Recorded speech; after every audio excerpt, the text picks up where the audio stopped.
Good evening. Apologies again for the late start, but we did have to sort out those issues before we could do so. Welcome to those who are physically here. Welcome to those who are joining us through the webcast of this meeting of the City of York Council Planning Committee on this evening of Thursday, the 3rd of November, 2022. Most of you will be familiar with arrangements here, but for those who may not be, if you do need to use toilets during the course of the evening, through the door behind me here, just come through and rejoin us. That's also the exit for stairs. If there is an emergency, we hope there won't be, but in that unlikely event, we would use the main stairs down again and gather outside of the Grand Hotel. Welcome to members of the committee. I think we're all here, except that I have apologies from Councillor Wardby, who's not been able to join us this evening. I'll make a point of thanking and welcoming Councillor Fenton, who's been familiar as a substitute for a number of recent meetings, but since the last meeting of full council has joined, as it were, as a permanent member of this committee. So welcome to you, and thanks, of course, to Councillor Barker for his contributions. So we have a number of applications before us this evening, but before we proceed with any of those, I invite any declarations of interest. So members are asked to declare any disclosable pecuniary interest or any other registerable interest they might have in respect of business on this agenda, if they haven't already done so in advance on the register of interest. I don't see anyone indicating. Oh, Councillor Kilbane. It's not. Oh.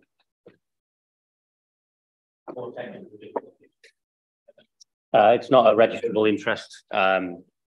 Pecuniary, just for transparency, really. Myself and Councillor Douglas visited this Pavers site a month or so ago. Part of our role as leader and deputy leader of the opposition group, meeting with stakeholders, and we were very firm with the applicants say that we would not discuss the application that they had submitted, and indeed we didn't. Yeah. Okay, thank you. Okay, I don't see any other declarations of interest. We move on to public participation, and we do have one speaker registered to address things under the general remit of this committee. Councillor Douglas has registered for 3 minutes. I invite her to address committee.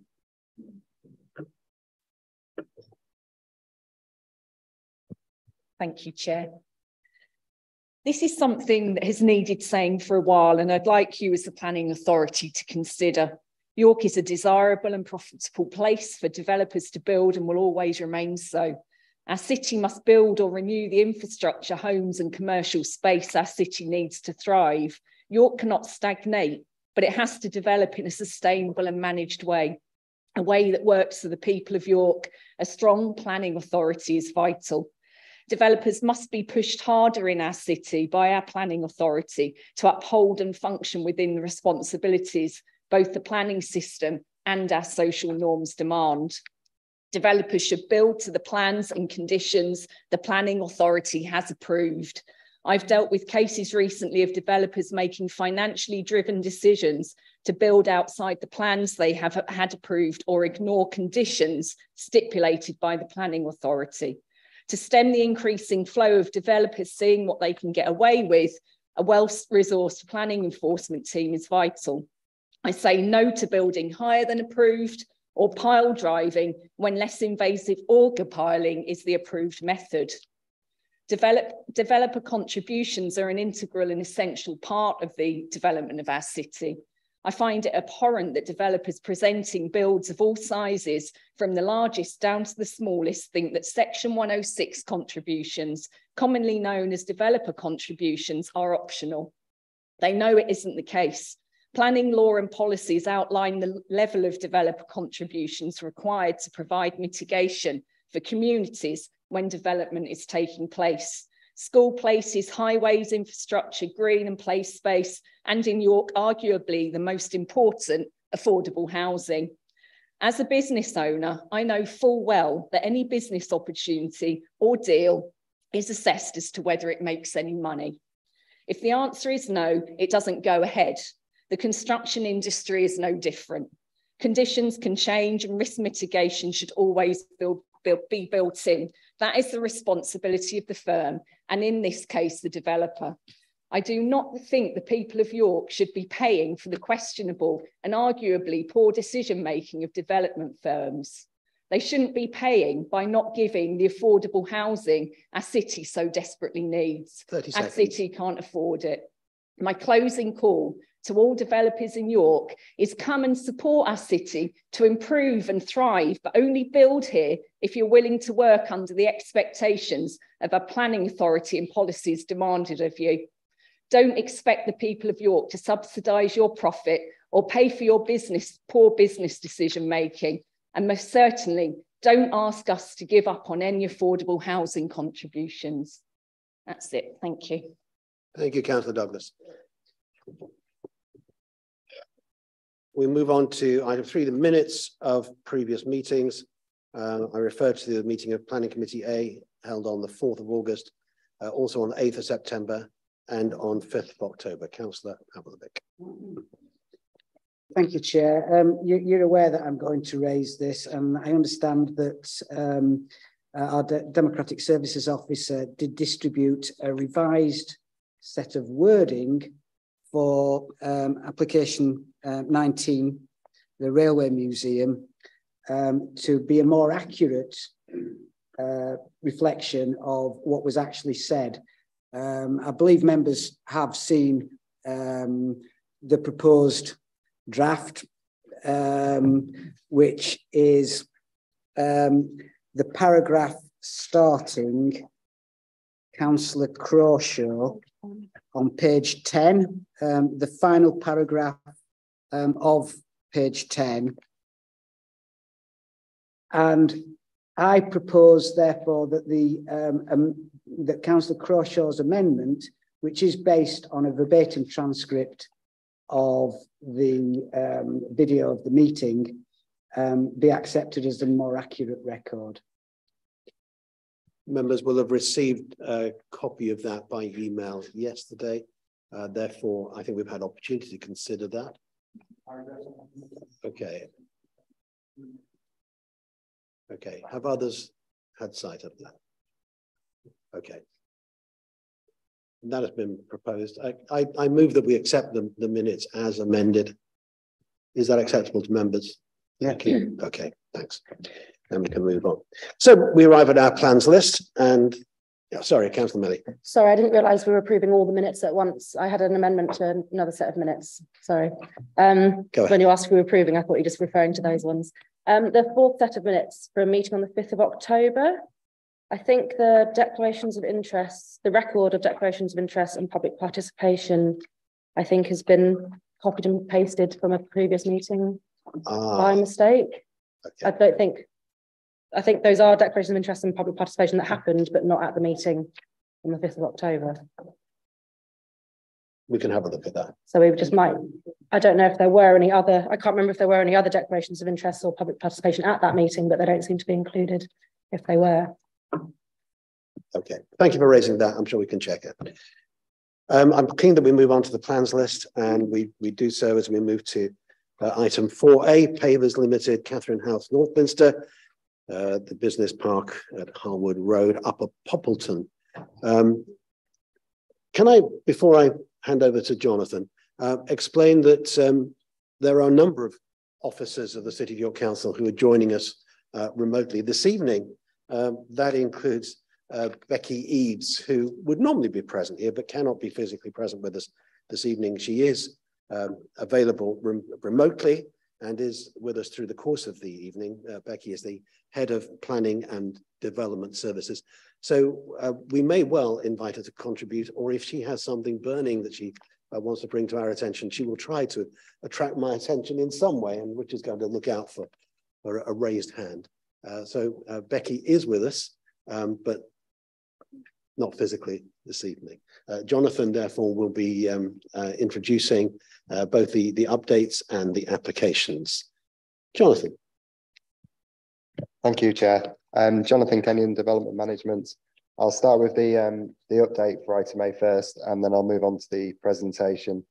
In terms of an update, we this afternoon received a letter in support from the York and North Yorkshire Chamber of Commerce Commerce and the York Property Forum, letter in support of item 4A.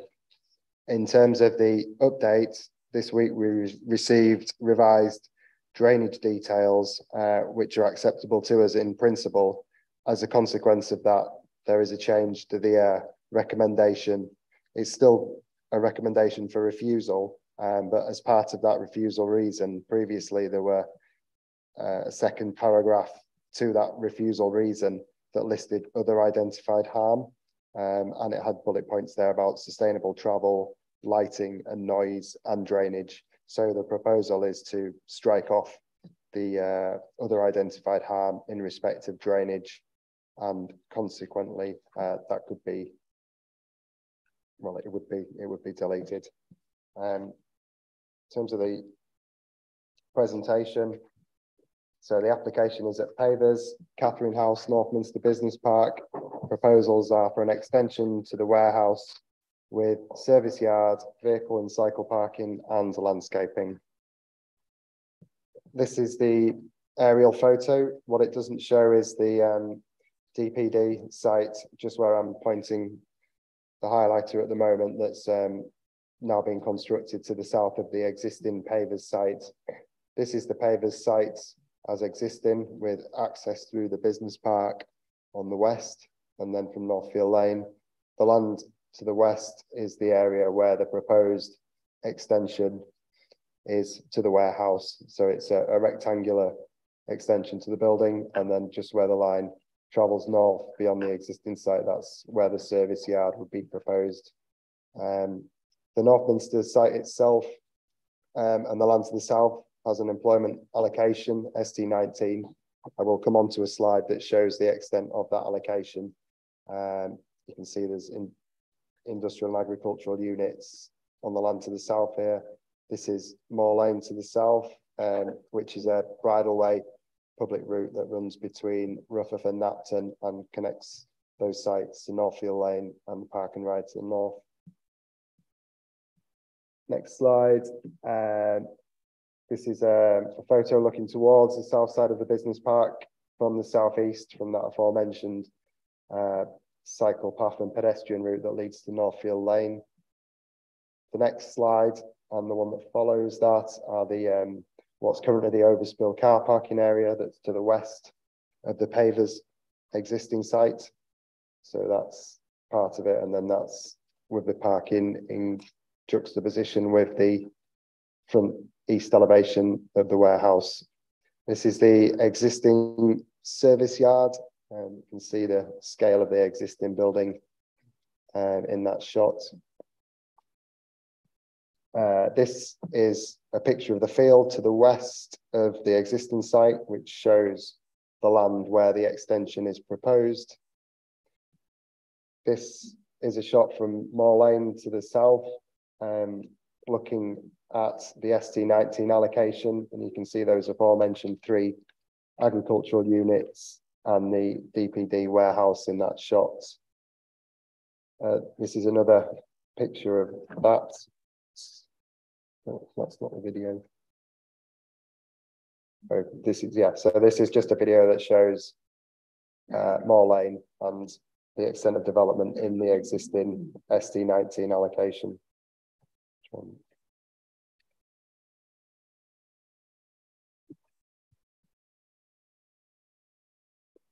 This is a site plan of the business park. Again, this area here shows where the extension is proposed. It's the same plan. This is, you can now see the DPD site is built here. That's to the south of the existing Pavers site, and it's car parking around it, those 3 agricultural buildings.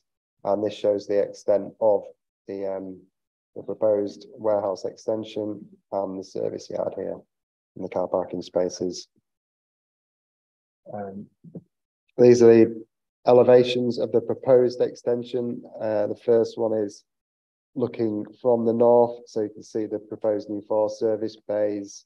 It shows that the sort of height and massing of the warehouse follow on from the existing building in general.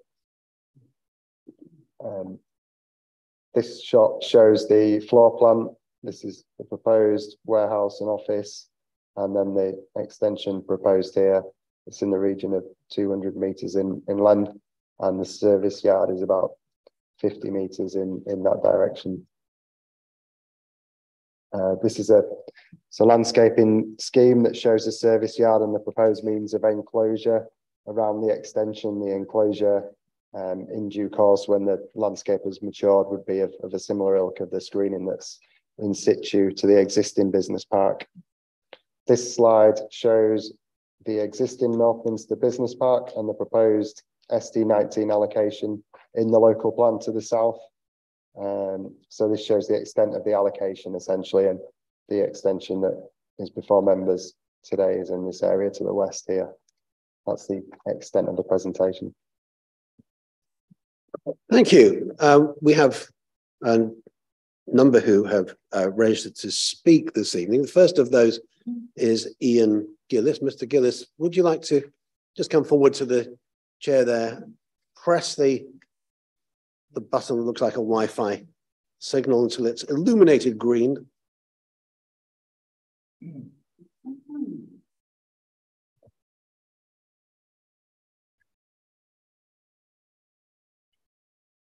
Three minutes. Thank you, Chair. I'm here as an independent person, as a resident of Poppleton, and I note in 1.4 of the report that Northminster is identified in the draft local plan for expansion to part of the site. And already, as it's been acknowledged, construction is underway for a distribution site for DPD, which is 11 metres high, similar to the proposed development, and no doubt will operate 24 hours a day with a high volume of vehicle movement. I would point out this site was originally supported by the City Council to provide a substantial unit for a business to relocate from York Central. It's also acknowledged that the business park has been extended onto the Greenbelt on multiple occasions, which begs the question, was the original boundaries correct when the site was established? The Council's economic growth team support the application, acknowledging the growth of Pavers on a global scale, whilst retaining roots and substantial jobs in the city. 3.6 of the report also states that employment space is vital to York, with strong demands for industrial units, as they infrequently come on the market for rent or for purchase. During my time on this council as a member for Rural York West, the executive and the leader, it was, and I'm sure still is, a constant challenge to attract new business to the city. It was an even bigger challenge to retain businesses already in the city who wanted to expand to remain so. There is little left by way of brownfield sites, particularly for industrial use. And I'm sure we do not want to send out a message indicating that expansion is going to be opposed due to planning intransigence. I note that the parish councils object, but they always do. Council's objection is irrelevant as there are no other applications for this site. Therefore, the committee cannot decide on what may or may not take place in the future. And the Poppleton neighbourhood plan also became secondary when the local plan is adopted and the green belt established. Paragraph 5.14, where was the urban design and conservation landscape officer when the council applied for permission to build the park and ride next door to this site? It refers to Burlands Lane, which has some half dozen residences, and much of it looks onto the park and ride site. There are no other residential properties overlooking the site, and it's not visible from public roads, unlike the new deep construction. I would also point out that the construction of the cycle path was due to the support of local businesses, including those on Northminster, and cyclists using the path do not come into confrontation with the Northminster traffic as they enter the site from the other end. Even the dwellings on Northfield Lane are beyond the site entrance. About 15 seconds. One paragraph. The cream belt does need protection, and much of it is inappropriate for development, but some sites are entirely appropriate, and this is one. There is little harm to openness as it's surrounded by fields on most sides.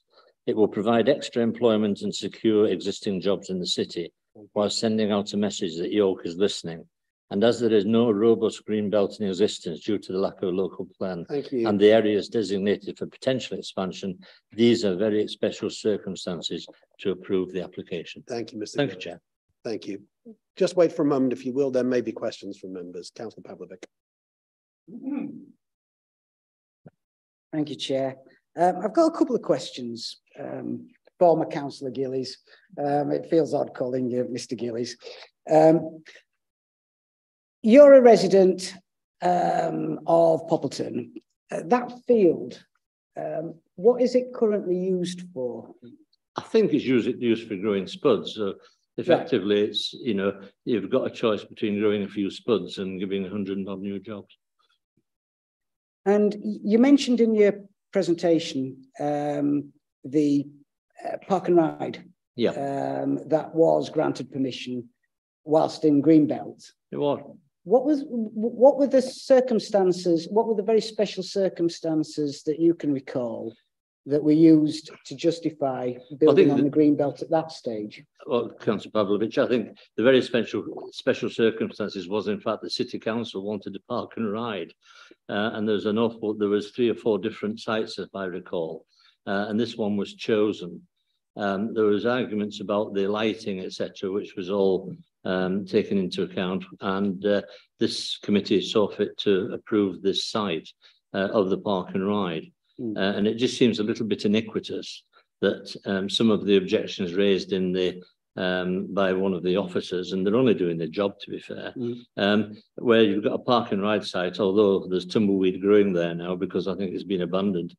But hopefully that park and ride site will be established, and that the lighting on there in particular is on 24 hours a day, and also the site from Burlands Lane virtually is 1 field away from the park and ride site, whereas this development is further.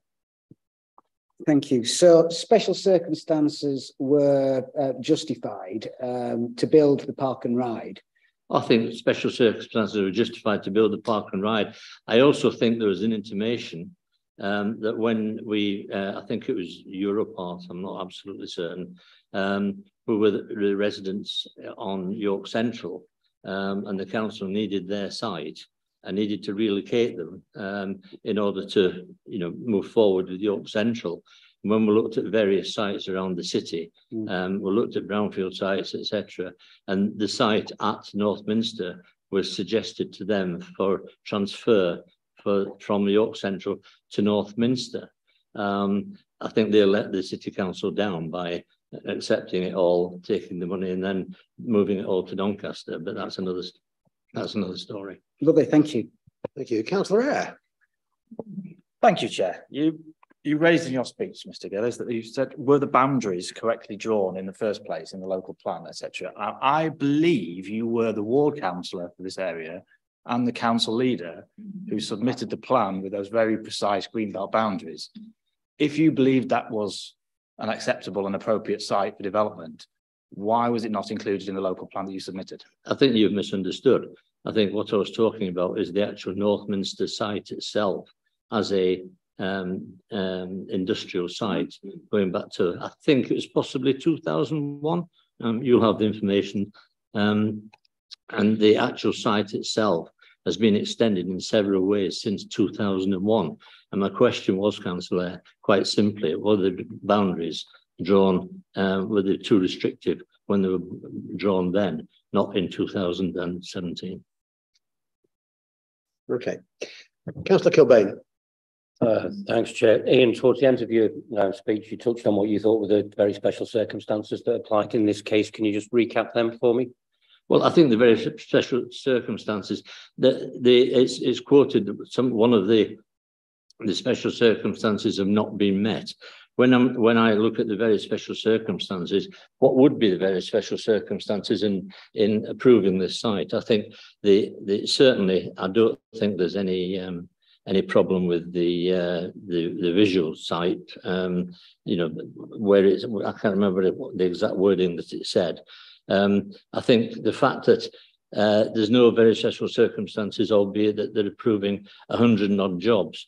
So what are you going to put something in that says it's only going to recommend it if there's more than X number of jobs? I think that's a little bit unfair. And so therefore, I don't think that there are, I think there's very special circumstances to approve the site because of the advantages that the site that this development will make. Thank you.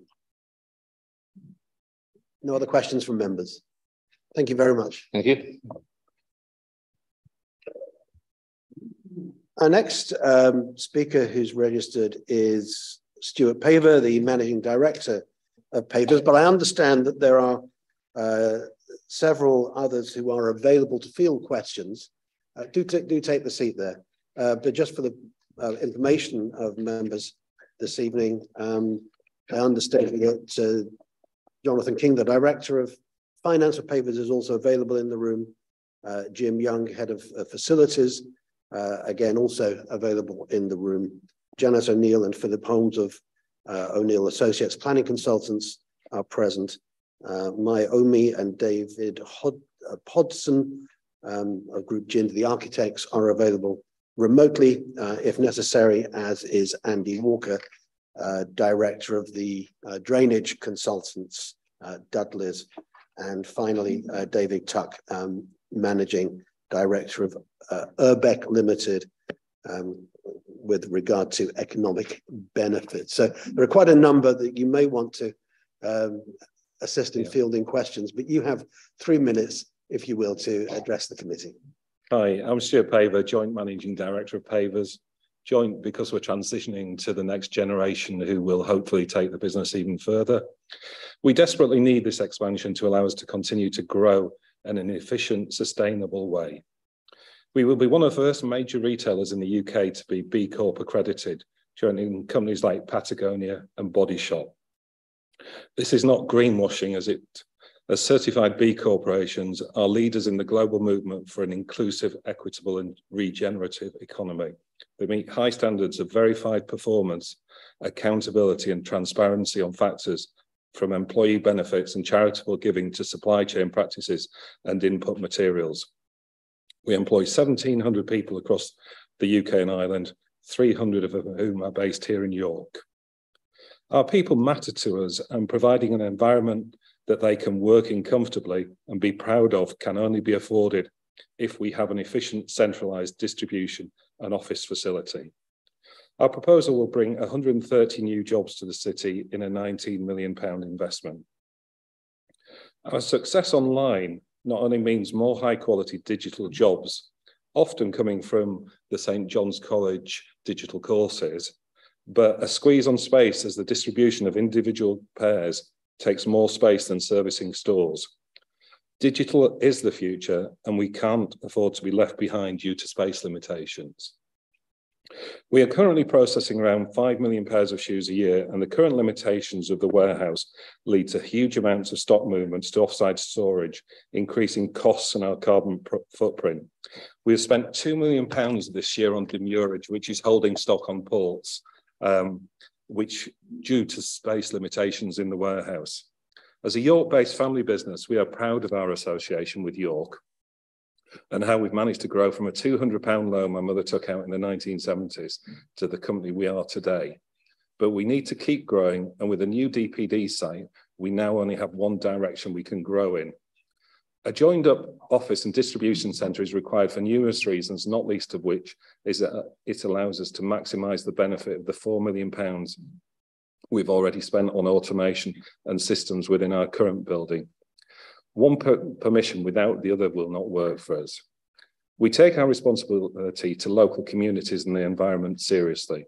We have donated over £3 million into the Pavers Foundation over the last 4 years and have distributed over 1.5 million to many local good causes, national charities, and most recently to our work in Ukraine. We really want to continue to build our business and relationships within York. We don't want to become one of the long list of successful companies that have had to find another home. I'm open to any questions. Spot on 3 minutes. Thank you. Thank you. Councillor Fenton. Thank you, Mr. Paver. In the report, one of the harms that's identified by officers relates to sustainable travel. Yeah.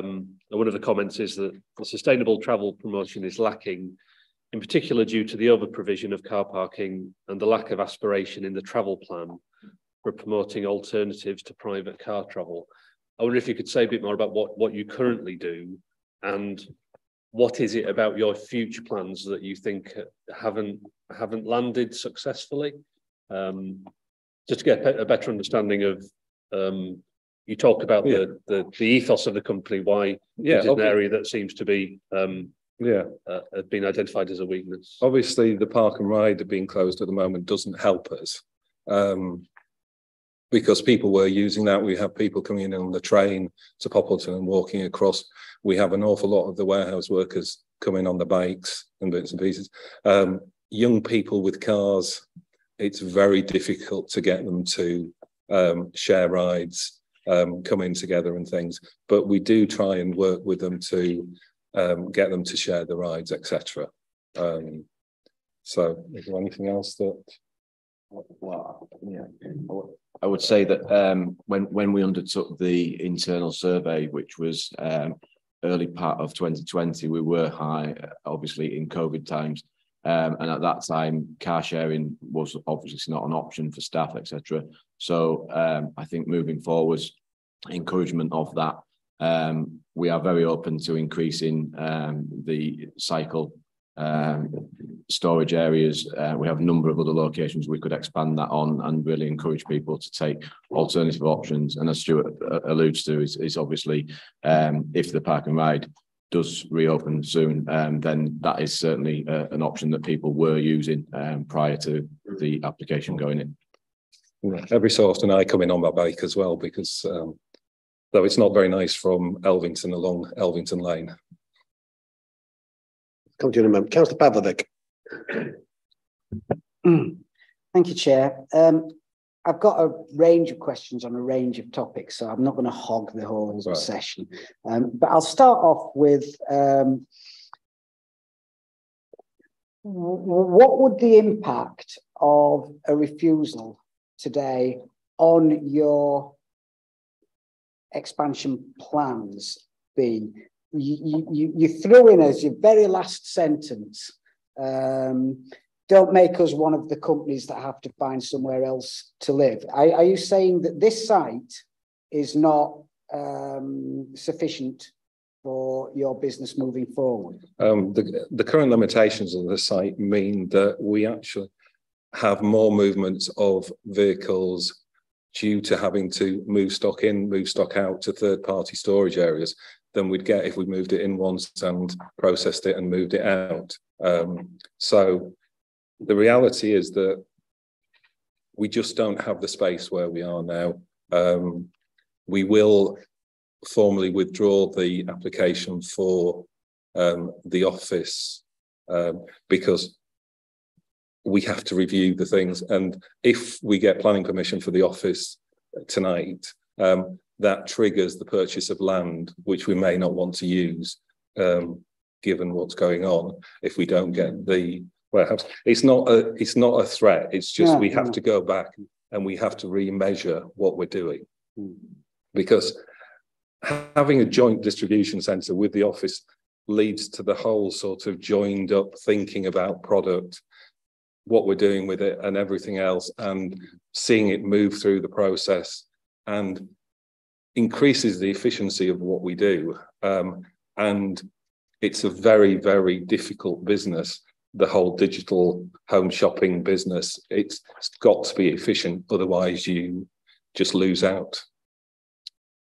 A lot of the roles in the office area do have a crossover into the warehouse. There's a lot of touch and feel on products, photographers, all multimedia areas of videos for online sales, etc. So the link between those roles are very much needed to be adjacent to a warehouse function.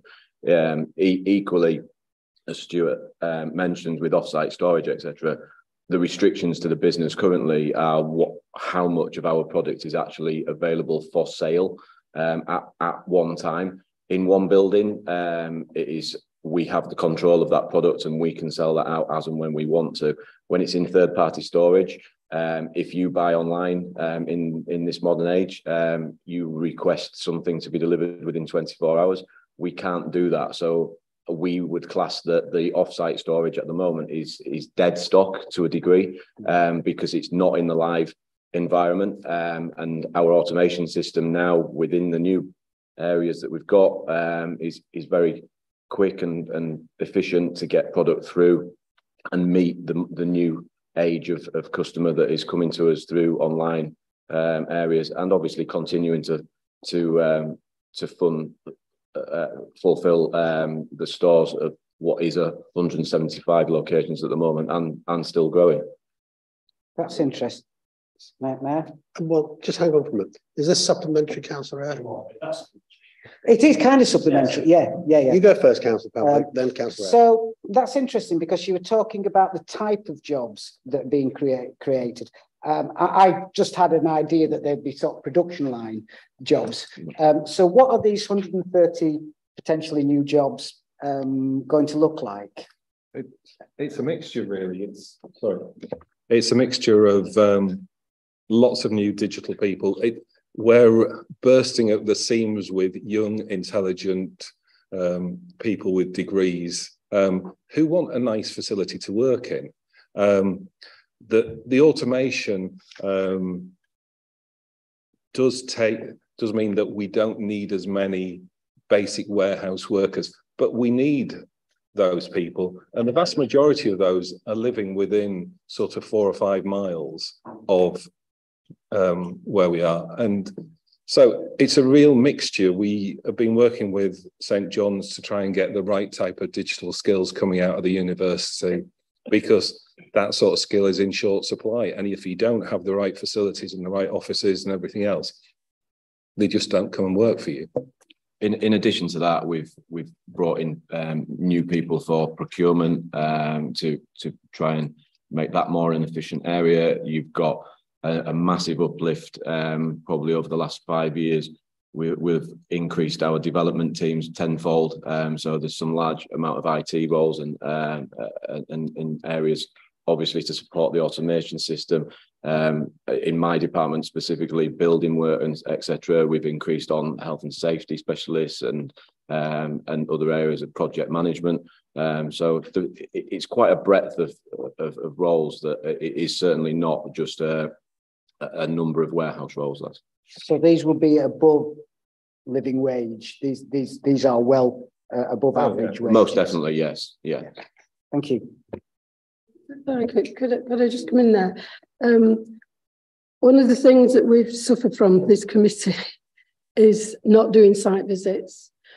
I haven't dealt with an application like this in the time I've been coming in front of you. Until you've actually been and seen the warehouse, this is massive, like the Minster, and the shelves and shelves and machines going up and down, collecting stuff. There's the automation of it. And this is why Plan B can't be somewhere else. What the company's done is automated it with production lines. So instead of people going and picking up the shoes, it's barcodes, and it's all absolutely mind-blowing. I'd never seen anything like it in my life before. And I didn't think that had come over in the committee report. The level of modern, it's what Jim was just talking about, the level of need for modern firms who are delivering to be up to the minute and have it on your front door by the next day. And this is what it needs. So saying, well, there's a site at Elvington, why don't you go there? It's just not practical. And I just wanted to make that point. Thank you for that. I will just mention that although it's by no means the same thing as physically being on site, and certainly not the same thing as being inside of the building. Members did have the opportunity earlier this week of a remote site visit. A number of us were able to join that. So, but that isn't quite the same thing that you're describing, and that's helpful. Councillor Eyre. Thank you, Chair. Yeah, I was trying to understand the business model and the way you described it. So I appreciate there is not enough room in that warehouse to hold your entire stock, and you're looking at 24-hour turnarounds. I would assume you're not selling your entire stock on 24-hour turnaround. So what sort of percentage of that stock level? So for example, if you have a copy, one would be not enough. If you had 10 pairs of every shoe available for sale on the site at this particular site, and 100 pairs of it somewhere else, what is the need for turnover to be able to say, well, actually, I've sold those 10 today, I need to go and get another 10 from a more remote warehouse? Or is it literally the case of I've got 100 pairs and I'm going to sell all 100 of them today and then wait 6 to 8 weeks for a restock to come through on those? The issue is that we can't define customer demand, because one day it will be one pair of those 100, the next day it will be 57 pairs of that 100, and it's impossible to sort of say this is exactly what our demand is going to be, and the increased costs of moving that product around sort of takes away from our efficiency. If we have it's magic wand stuff, the sort of predicting demand from consumers, and it's up and down like a yo-yo. Looking at what we've got presented, you would be able to hold about 50% of your stock on site by the warehouse. How often, what sort of time period would you sell through 50%? I appreciate the rights. We look for a stock turn of at least 3.5 times per year. So we're working through, whereas we stock at the moment just under 1 million pairs, isn't it? So we sell 5 million pairs. So we need the rest of it. The 3.5 comes because we've got all this stuff spread around all over the place that's just really difficult to work with. So if we're to take that up to 6 or 7 million pairs, it's just physically impossible to do it where we currently are. Okay. Councillor Doughty, you'd indicated much earlier, and I'll give you the opportunity now, unless the others who are indicating are supplementary to the. Okay, I'll then come to you, Councillor Kilbane. Thank you, Chair. It's kind of linked to what Councillor Fenton asked earlier, and just picking on a couple of the harms that the officers raised, and Councillor Fenton mentioned sustainable travel promotion was lacking. Your colleague has indicated that you'd be prepared to make some cycle provision. Now, as a shift worker myself, I'm very well aware of the inability of public transport services to, for instance, get you to work for a 6 o'clock start in the morning. It's just impossible. There aren't buses, there aren't trains. I know you're close to Poppleton station, but I know there isn't a train that early in the morning. So I've got a lot of sympathy in terms of a lot of your workers, and particularly ones you've said that you've got people out with 4 or 5. Presumably there's a question coming soon. There is, yes. But I'm just saying, I think it's an important point, because officers have raised this in a supplementary sheet as well as in here. And I think it's important to raise this angle, because there are mitigations, and you're obviously trying to do some with some cycle provision, and hopefully you'll be able to discuss with officers if there was an approval and a condition about providing that. So you've indicated you'd be happy with that. So the other aspect again is the lighting strategy. I know Mr. Gillies has raised the park and ride lighting. Would you be willing to work with officers on a condition? We'd be totally happy to work with and reduce any impacts as much as we possibly can. Certainly the provision of the tunnel under the ring road, both at the roundabout and from Napton, has certainly made it a lot safer to ride to the warehouse now. So thank you. Councillor Eyre, then I said Kilbane first, didn't I? Councillor Kilbane, and then Councillor Eyre, and Councillor de Gorne, I think you were also indicating.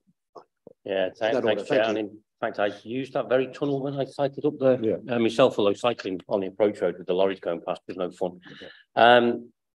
We can talk about your business models and how important the company is to York, and how it's the jobs exist from high-end design or to warehousing, etc. We can do that to make house come home, but bottom line is you've put in an application for a building that by definition is inappropriate for the Greenbelt. The officers have done their work, they've laid that out quite clearly in the report. So the only way that this committee can overturn these recommendations is if you clearly demonstrate very special circumstances. And so far I've heard over 100 new jobs and a reduction in vehicle movements around the country. Is there anything else that you think is very special circumstances? I think part of the special circumstances is the fact that we are a York-based company and we have nowhere else to go. If we want to remain in York, we absolutely have nowhere to go. I think there's been extensive searches done for other suitable sites. They don't exist in York. So we're desperate to stay in York. I've obviously been working in York for the last 40 years. The strength of connection with the next generation obviously isn't quite as strong because they've worked in New York, etc., and they don't have that natural connection. It's just where would be the most efficient to work. Therefore, I'm really, really keen, whether it's special circumstances or not, that there isn't anywhere else, and that we're a good employer, we're a good company to have in York. We pay a lot of taxes. We just are a nice, consistent company that deserves to be able to expand to keep us here, really. Sorry, can I come in there, Councillor Kilban? We did actually commission an economic impact assessment to go with this application, but it didn't make it into the committee's report, into the officer's report, unfortunately. We're not sure why, because we usually do these, and that gives in great detail what the financial benefits are, what the direct jobs are, what the indirect jobs are. In other words, what you knock on with people who are supplying you. And the range of benefits is not just the operation of the activity, which, yes, clearly is really important. It's its impact in the local economy at a time when, as we know, there's lots of hotel jobs on minimum wage, and the economic strategy of the council says that you're wanting to increase what the average wage is, and what you're getting here is high quality jobs, and then your indirect impact in the local economy from indirect jobs and other benefits. Thank you. I know there are other councillors I will come to, but I think Councillor Fisher, you have a supplementary. Yeah, thank you, Chair. When the local plan came out, the site to the south of your site, the one that now has the DPD site, was available. Why do you not try to buy that one? We were told that was... Put the microphone in front of the computer. Could you repeat the question, please? Yeah, sorry. When the local plan was published in 2018, there was a lot of consultation before that. It was clear that the site to the south of yours was going to be available for development. Why did you not buy that site? In my knowledge, which isn't complete, that site was earmarked for Unipart as part of the deal to get them out of York Central site, and it was never offered to us or never available to us. Otherwise, it would have made a very good natural... We could have expanded from the current building straight out that way, but it was never part of any offer to us. I would add to that is that at the point of Unipart falling away, we did communicate with Northminster, and Northminster indicated that they had an interest but weren't allowed to divulge who that was, and obviously that turned out to be the DPD development. So we did attempt, but were put back. Yeah. Councillor, it was on a very similar point. I was going to sort of ask that question around through the development of the local plan. Clearly, you were aware of the constraints on your site. What conversations did you have during the development of the local plan to make that case that that site needed to be included? Because we're moving to a plan-based approach, and that has all been analysed and deemed to be inappropriate in that particular location. Did you have those conversations with officers and they disagreed with you, or did you never actually have those conversations at all? I don't think we ever really had those conversations. When we put our original planning permission in for the extension, we never believed we'd fill it. It was such a big space relative to where we were. Our success and part of that success comes from the efficiency of the automation, etc. Just means that we continue to grow, and you get to the stage where you just need to keep growing. You need more space. Which leads me to another more worrying question: is if you're saying when you built that extension you never thought you'd need another one, what is to say that if you get this extension you won't want a third extension going even forward, about getting into some sort of crawl? The initial stage of this is that we have put in the maximum that we think we would want ever. We wouldn't build the whole of this to begin with. It would be built in stages, because we didn't want to have that creep of applications. So out of the 100, what's the size, 120? Yeah, out of the 120, we would initially be utilising 45,000 to 60,000 square feet. We'd put all the bases in and everything else, but we just needed to get an idea of what that maximum would be. If we ever got to the stage where that wasn't enough, we would have to have a look at other sites. We realise that.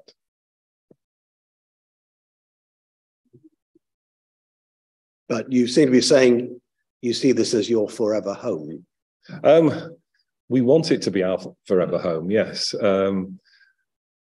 We would have to get to something like 15 to 20 million pairs of shoes sold a year to get anywhere near maximising the size of unit that we've said. So we really, that is growing to the size of the realms of Clark's or somebody like that, which it took them 250 years to get there. I think it'll take us an awful long time. But you have described an exponential growth. Yeah, it has been exponential, but there is a limit to where the type of customer that you're approaching, you can't add more. Councillor, just to clarify on that comment, because you put forward a case saying that you need to accommodate for 6 million shoes, and then you've just said you're building a warehouse that would hold 15 million.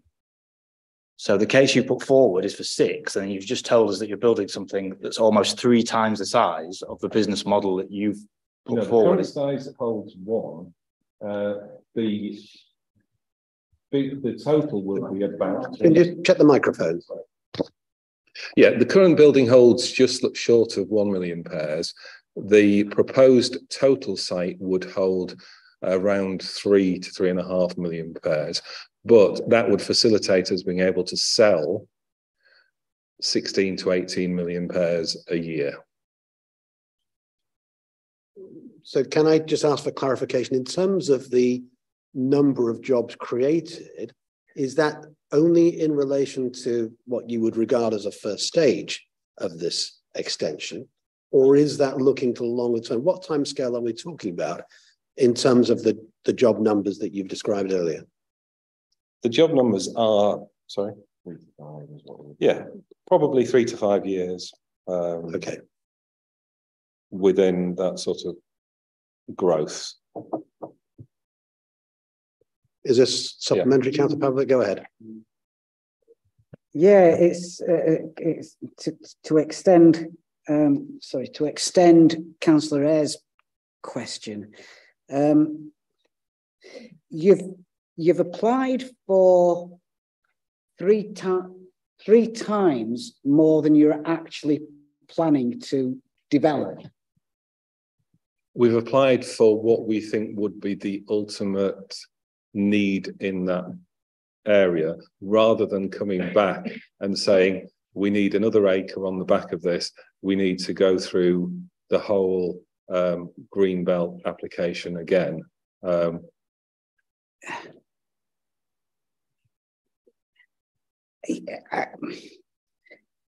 Yeah, fine.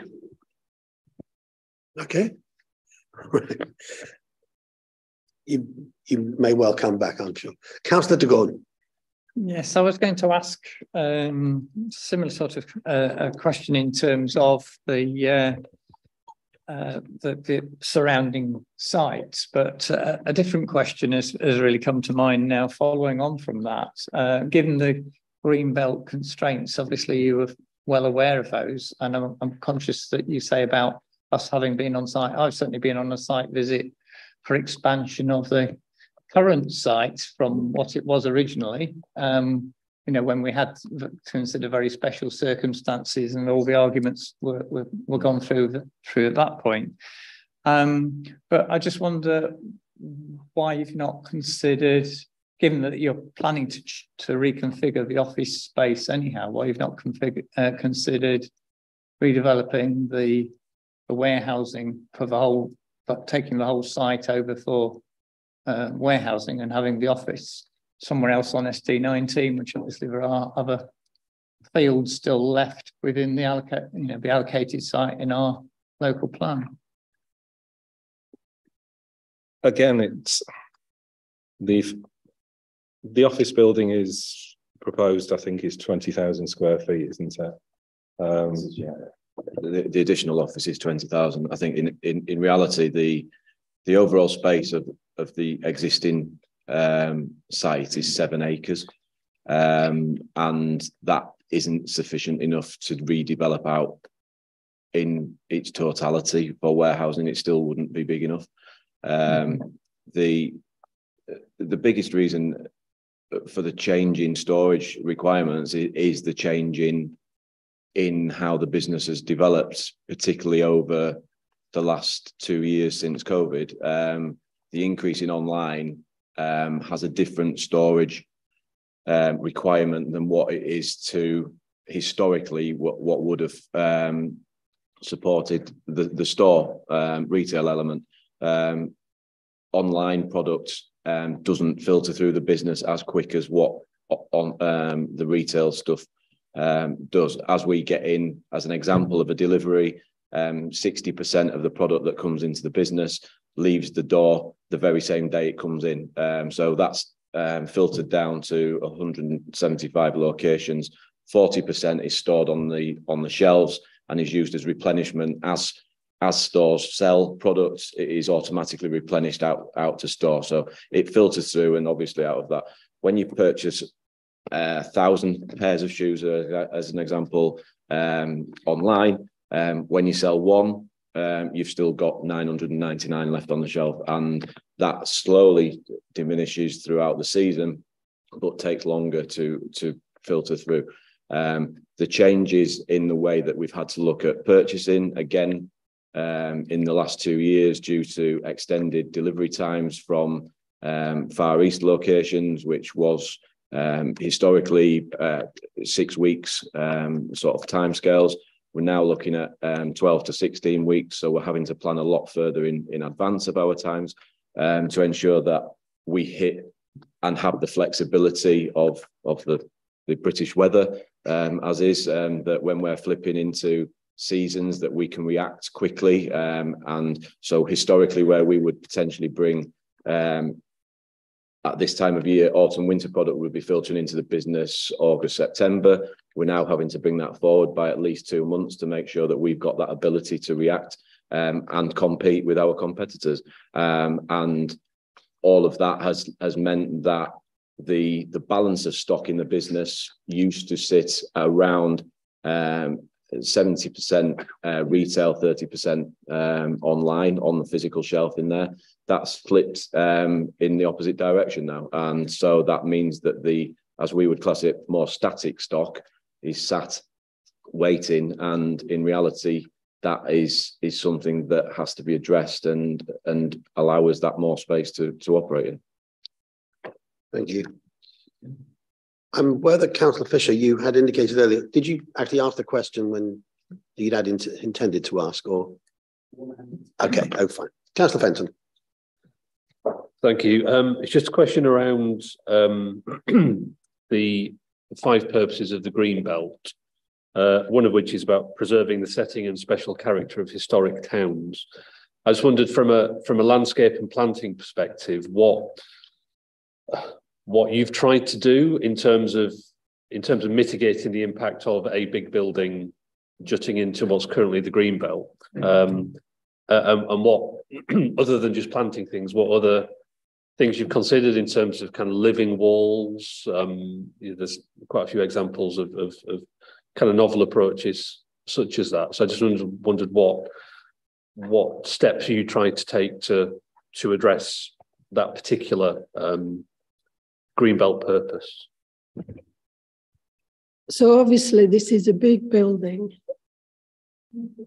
in greenbelt, which you can't hide the fact of. People who know the site know that the existing building has a long, dense landscape boundary to the north. To the south, you've got DPD. On the extension site, you've got the existing hedge line on the southern side. So the two vulnerable sides are the northern side and the western side.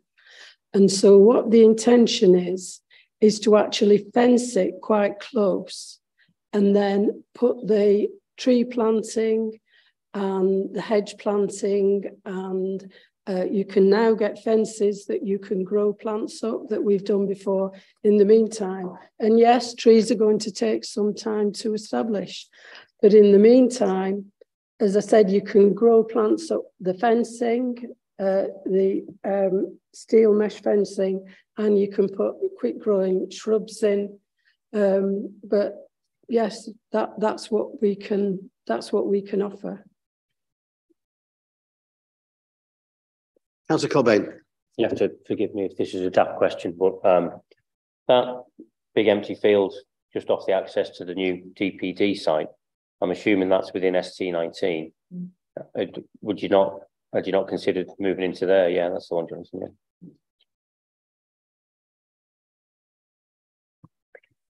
Well, it just goes back to this point about it, the automation and the efficiency of the company.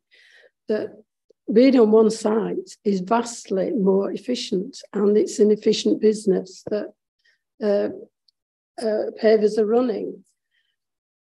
And if I could just mention something about eyebrows being raised when it's so big, and Pavers saying they may build it in phases. What they're actually doing is looking ahead, and perhaps looking ahead for the whole of the plan period.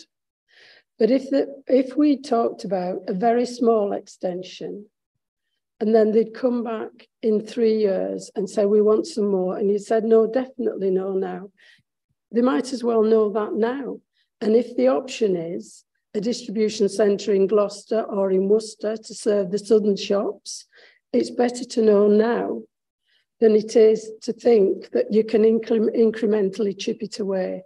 So yes, it would be constructed in phases, but with an operation like this, they've just got to think ahead of the security of the business being able to operate. Councillor Cobain, you want to come back? To be fair, Janet, it doesn't matter how big the building is if it's inappropriate in the green belt. It's inappropriate in the green belt. But so would you not thought, given that field is actually within the local plan for development, did you not consider moving the whole of your warehouse and operation into that field and then freeing up the space for your office development where you are?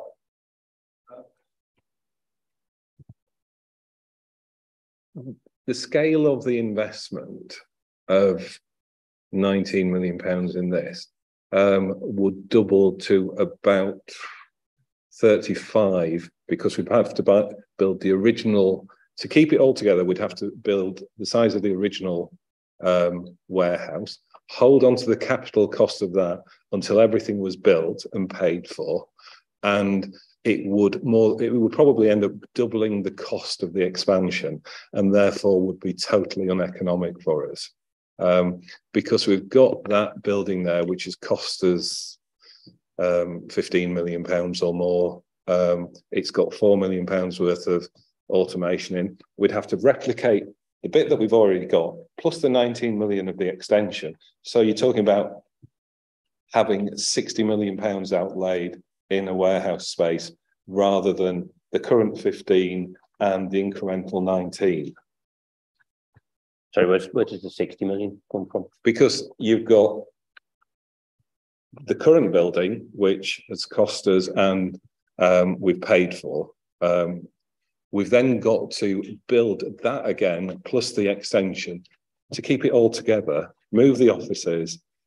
So you would, it's not, if we're talking about costing 19 million to build the rest of it, we're talking about that plus the cost of the original building, plus the capital of holding on to the original building, because all those costs are together.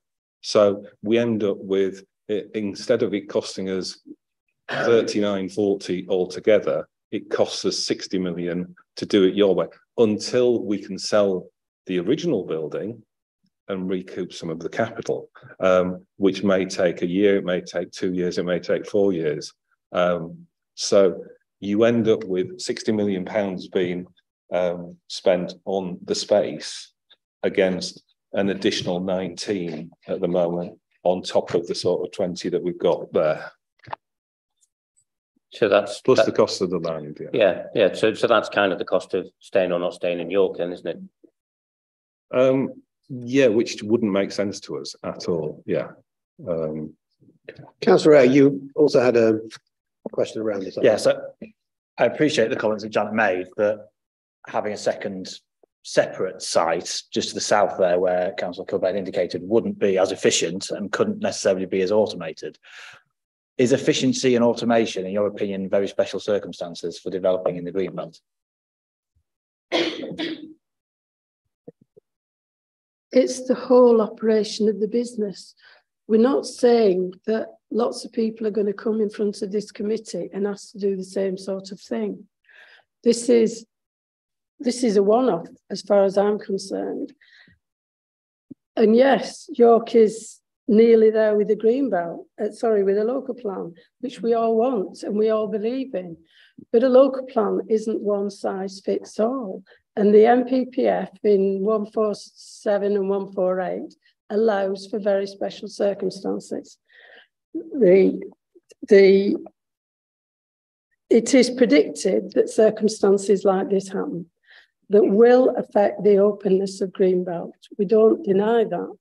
But what we're saying is, if this particular local firm that's grown since the 70s, been on this site since the 90s, is outstandingly successful and has a rosy future, that is what you're balancing against the harm to the openness of Greenbelt. The question was, Janet, if you could build the 11,000 square metre warehouse on that patch of land that is allocated, I appreciate from a business perspective, it's not as good because you'd rather it was next to it than having to move things from one part of the site to the other. But that is a business inconvenience. I don't believe that you would class that as very special circumstances for developing the Greenbelt. The fact that you can't have it attached, you have to have it 100 metres further away. It's the economic impact of Pavers, of what they do now and what they have the potential to do in the future. It's a very special circumstance. They would still be doing the same thing if they had an 11,000 square foot warehouse at the south there, not attached to the main building. They would still be doing the same. It would cost them more to do it the way they were doing it. That's all right. It's rather than getting into that isn't too much of a debate or dialogue here. Of this committee. This is what the applicants can make work, and this is what the committee is asked to determine. I would add it's not just down to cost. It's about how the operation works.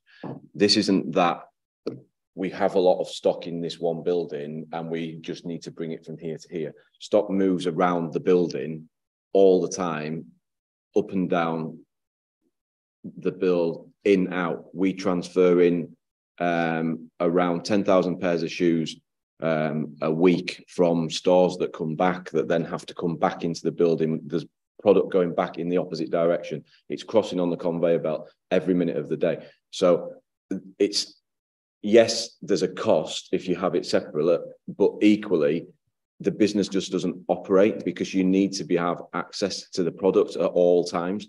And that is the reason that, yes, the building of the automation allows you to do that and be more efficient. But the reality is that that's what allows us to actually meet the customer needs. And that is why we believe that the special circumstances that are on that basis, that moving it to a separate location just means that we can't function on a day-to-day basis, on top of the issues of additional carbon footprint, additional cost, etc. Thank you. Councillor Pavlik, I think you've got a further supplementary, Chair. Yeah, thank you. So, Janet, just explain to me, it's 120,000 square feet of inner space. What's the dimensions? How far is it jutting into this field?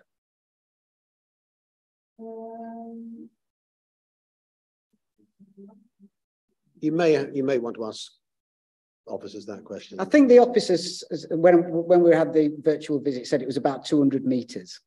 Is that more or less right? Yeah, approximately. Yeah.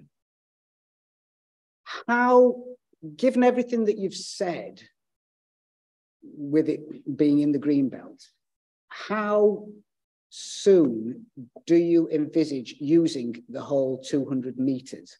Because you're saying initially you're only going to have 60 odd metres, because that's all you need to develop out. I'm taking your square footage and dividing it by the overall length. So how quickly are you going to go for the full 200 metres? Or may it never happen?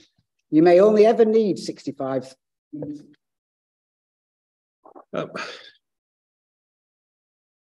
It's impossible to answer because we're predicting the future, and I really can't say at a particular point in time we will have got to the 200 metre line, because we would like to get there as quickly as possible, because that would mean that we were being more and more successful. But expansion in a business isn't linear. Attracting new customers to a brand isn't linear. It goes in fits and starts and phases, and what we're doing here with this is basically saying we have a plan to grow. We want to be in York. We want the space to be able to do that. And we don't want to be coming back here every 2 years to ask for a bit more space. Because if we're going to invest all this money in the warehouse, we're going to invest all the money in new offices to make the facilities and the high quality jobs, we need to be guaranteed that we have a future here and that future is long term. Okay. I think that point has been made. Yeah. I don't want to just. I'm not going to label. Remind you, Councillor Pavlovic, the application we're considering is the one we have in front of us. Sorry, excuse me. Can I just extend on that answer, please? Sorry, I'm Jonathan. I'm the finance director. We currently have a facility on the existing site that holds about 1 million pairs, as Stuart said earlier. We currently have probably 500,000 pairs off-site, and that's the element that keeps moving backwards and forwards, and it's just not sustainable to keep it operating like that. The growth in the home shopping business, as Jim has said, is where the growth in the space requirement comes from. Our 5-year plan has more incremental growth in the home shopping side of the business than in the bricks and mortar retail side of the business. What those two things mean combined is that 65 metres will get used relatively quickly, which will mean that we are then meeting the requirements of the plan, but also meeting the requirements of the customer base. And it's those two things combined. So that space would get used relatively quickly.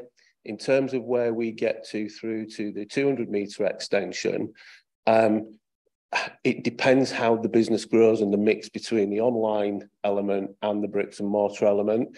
I expect as we our level of growth in the online flattens towards the end of our 3-4 year horizon, that they will actually grow together, which means that we won't accelerate into the remaining 140 metres on a linear basis. It will flatten off. But I do expect that we would get there within 5-6 years. I think we may have exhausted the questions. Thank you.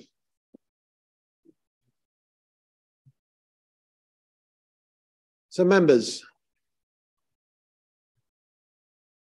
there may be some clarifications, there may be some questions you would want to put to the officers who are present, or indeed officers who are present remotely. Councillor Eyre first. Thank you, Chair. I was just going to ask Jonathan if you could, I think it was the very last slide, had the allocated employment land. Just...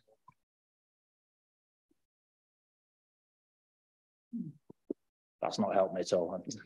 Can you go back to the other one? I'm trying to work out on the other one what the actual question Councillor Kilbane asked, what the actual land at Northminster Park is that's allocated in. Okay. So I can't see underneath. So that's the edge of the Pavers premises at the moment. So I'd show it on the context of the one I had. So it would seem to, so it is all the land south of the DPD up to it's essentially this green line and the field to the right, going down to Moor Lane along here, and all that space to the east as well is part of the. So there is this a lot of land there available. This is the extent to the east, yes. So it goes to Northfield Lane to the east. Moor Lane to the south, and this green line. So everything's pretty much south and east that's got nothing on will be taken out of the green belt and be available for employment land. That's ST19, yeah.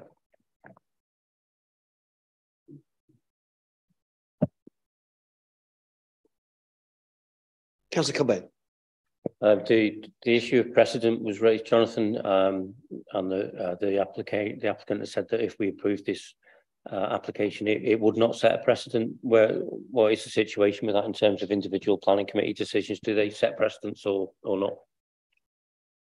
I think we'd have to say as officers that each case is on its own merits, and there will be subtle or unique differences on every different Greenbelt site as to whether there's very special circumstance. I think the applicants have tried to explain both the employment generation of the proposed site, which is up to 40 jobs, my understanding, in the warehouse element of it, but it's those practical operational elements of the business as well. So it's all those aspects combined. So it would be unique to this particular site, in my opinion.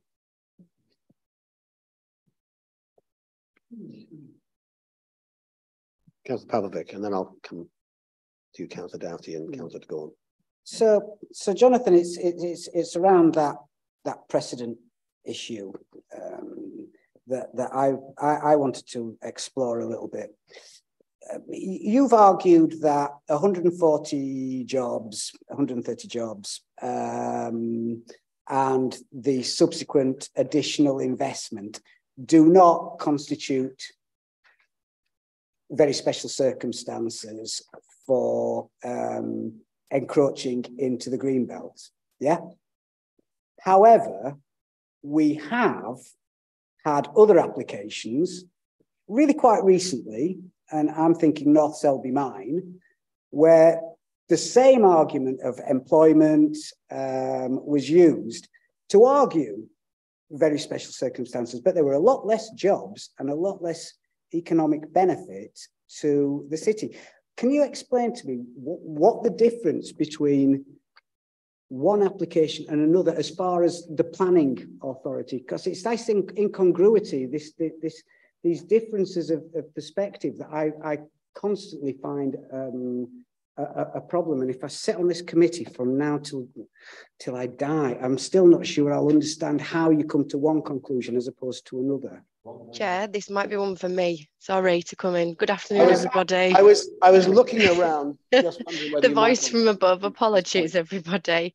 It's a good question, and as Jonathan says, we have to take each application on its own merits. And as you well know, because we tell you every time, it's for you as the decision maker to add the weight. So it's the weight that we've given each time to the very special circumstances, while also weighing the impact of openness and the other implications of the site. So they are different. North Selby Mine is different to this in terms of the impacts it would have had.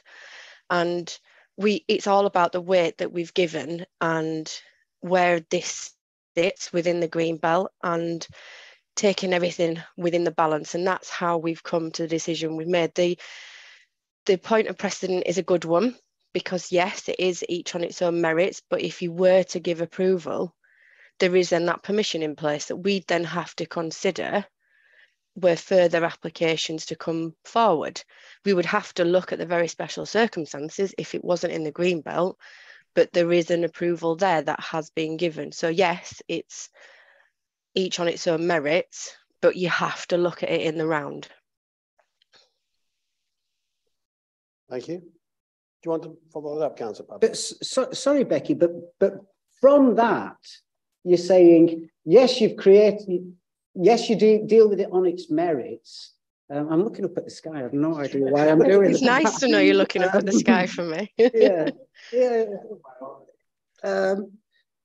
So you're saying that we have to deal with it on its merits, but at the same time, we are creating a precedent.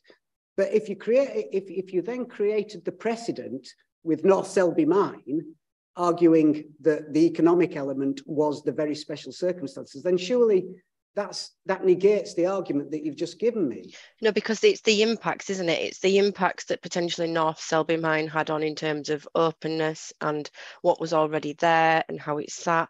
The difference, so it's exactly what Jonathan said, it's the different set of circumstances that you have to consider each time. And obviously this sits very differently. It's outside of the allocation that's coming forward, hopefully that will go through as part of the local plan, whereas North Selby Mine is completely washed over. It's a different set of circumstances. So you can, and that's why we always have to say to you, each on its own merits, because every set of circumstances is different. Thank you. Councillor Doughty. Thank you. I agree with Councillor Pavlovich, actually, and picking on a different site, and it was one that was supported by this committee very enthusiastically. A couple of roundabouts down on the A1237 was the Whitehall Grange development, where Autohorn now accommodate, are able to accommodate up to 2,000 cars, as well as the offices. So actually, one of the arguments there was the economic and job creation. This is actually creating more jobs than that one. So, there are other schemes that you can compare to, actually. And Councillor Pavlovich obviously raised one of them. Going back to the economic arguments, and it's something that Janet O'Neill raised when she was sat at the desk. And Janet said that what she felt was an important part of their very special circumstances was the economic impact assessment. Can I ask why that wasn't included for members? What we have set out in the officers' reports are the benefits that are directly connected to the scheme. So in 5.24, 5.25, we've listed the economic benefits that arise from the development. Going back to 5.23, we set out the specifics to the company and why the need is for the operation to be where it is on site. So I do feel like we've done a reasonable job in presenting to members the economic benefits that are directly related to the scheme. Sorry, just me again. And it is available online. Is that that information. So it is available for members. It's not that we've not, and we have fully taken it into account. It's just that we haven't quoted it verbatim in the report, but it is available and you can see it.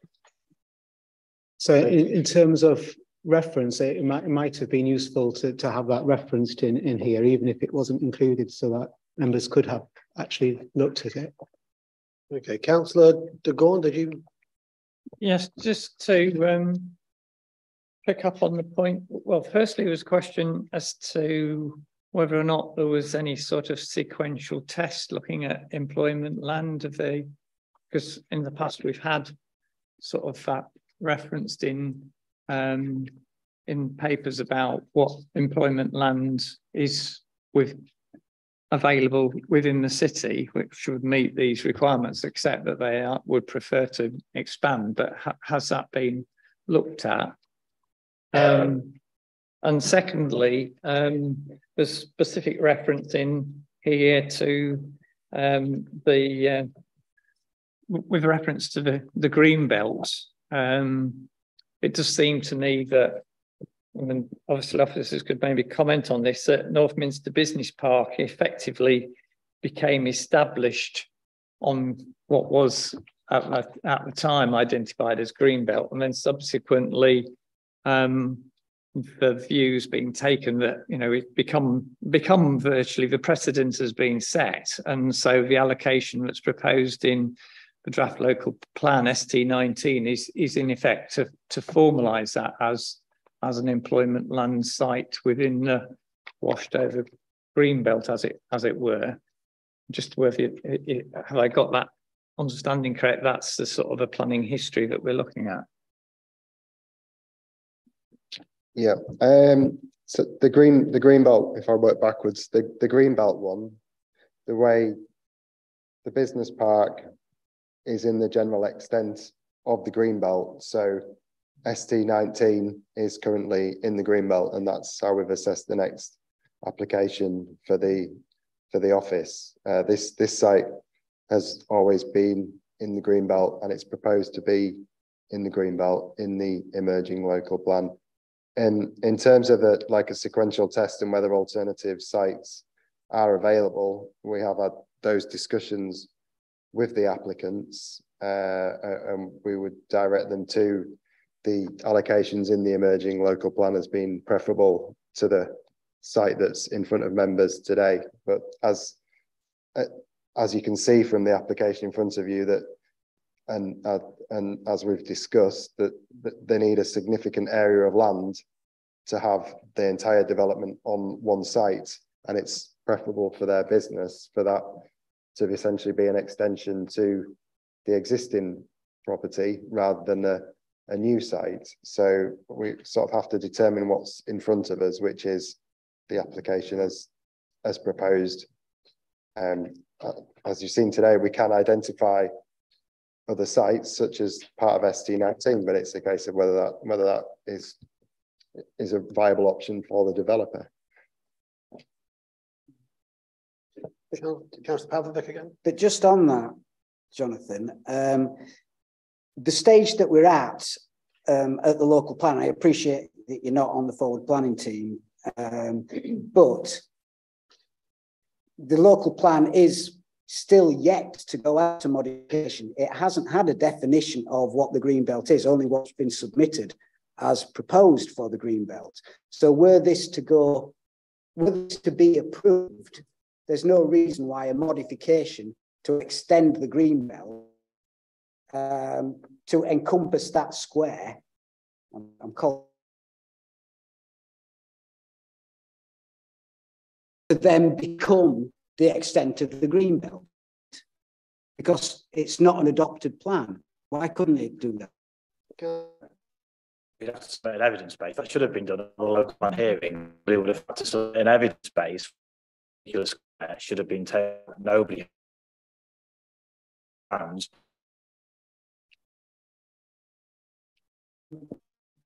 Okay.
Oh, yeah.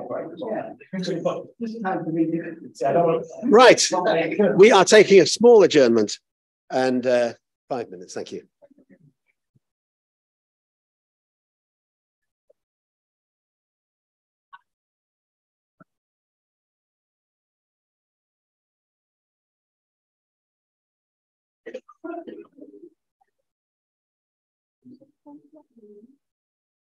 Just to make it work, we said we're talking what's she trying to make? So it's connected to the Wi-Fi, which is not particularly great, but yes, the only one we've got the whole. I think it's the CYC connectivity. It's usually very, very stable. You know, it's like okay, so but we should be able to. It should. Yeah, it should. Possibly it should.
We will recommence. Please take your seats.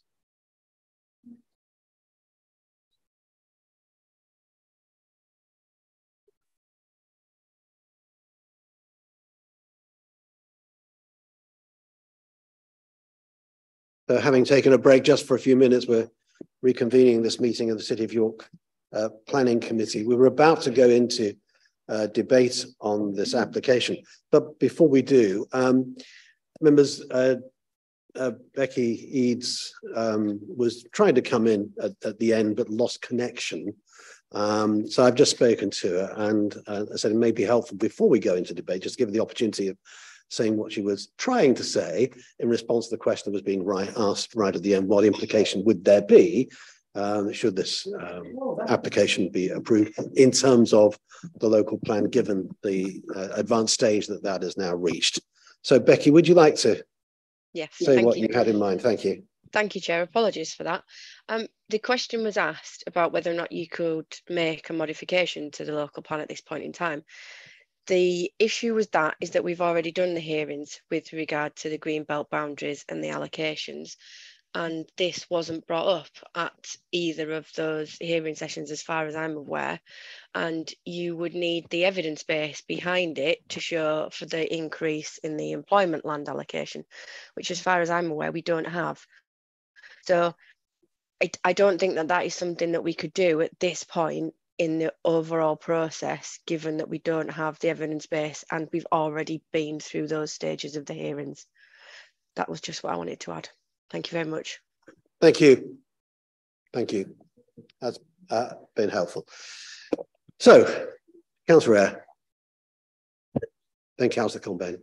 Thank you, Chair. I think it will probably surprise nobody to say that I will be supporting our local plan and our local plan process in terms of the way things have done. And I think it's very well articulated in the report that a considerable amount of work went into looking at where those greenbelt boundaries were, the economic studies that we looked at of where the best places for employment land were, and a whole section was highlighted here as suitable to be taken out of the greenbelt for the requirements of our economic strategy and in terms of employment land. And it sits there and we're staring at it right now. And I've listened to the evidence from the applicant, and I appreciate, although the site that has been allocated in the local plan is not the best in terms of their particular site, and that their modelling would work far better if the line was drawn that way. But it's disappointing a lot of our conversations weren't had during that plan making process, and it couldn't have been tested at inquiry. And I think that's one of those things that if this had been submitted at the inquiry, I think the council would have made a robust defence of why the boundary was drawn where it was. And a case would have had to be made to the planning inspector about why that particular site had the very special circumstances to be taken out.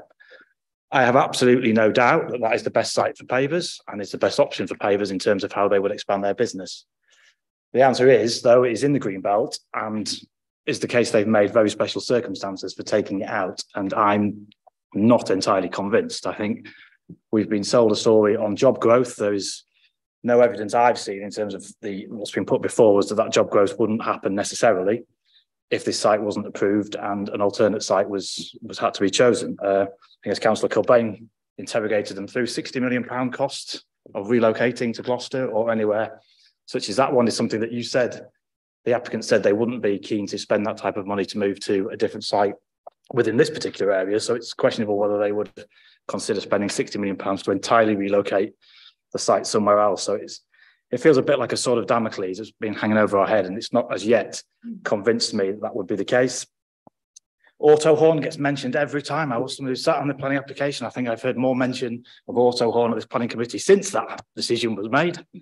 I think as Councillor de Gaulle mentioned, that was part of a sequential test, and the applicant did submit a whole list of sites that they had looked at around the city and in the area, and provided categorical evidence that none of those were suitable, and they had no options within that particular area of York to relocate the site to, and that is why they had chosen the particular application we have here.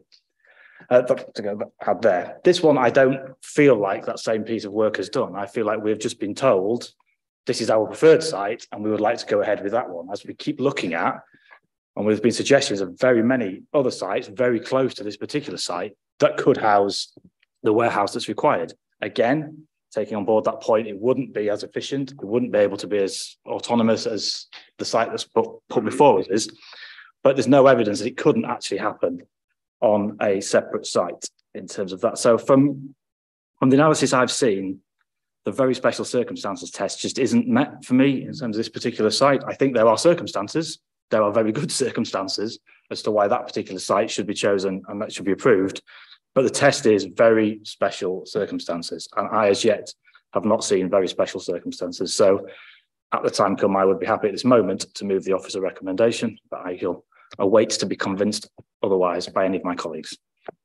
Councillor Cobain, I said I'd come to you next. Yeah, thanks, Chair. I mean, I'd agree with much what Councillor SS, not all of it, but much of it. I came in here tonight thinking this was really an open and shut case. It's somebody wants to build a warehouse in the Greenbelt. There's a very thorough and good officer's report on it from Jonathan, as ever. And I kind of thought it was kind of a speculative bid, really. But as I've been listening to the arguments, the thing that's made me reconsider that is actually the conversation about the Selby application and what Becky was saying around impact. And having visited the site, actually cycled around there quite a lot, going up to using that cycle path up to Rufford.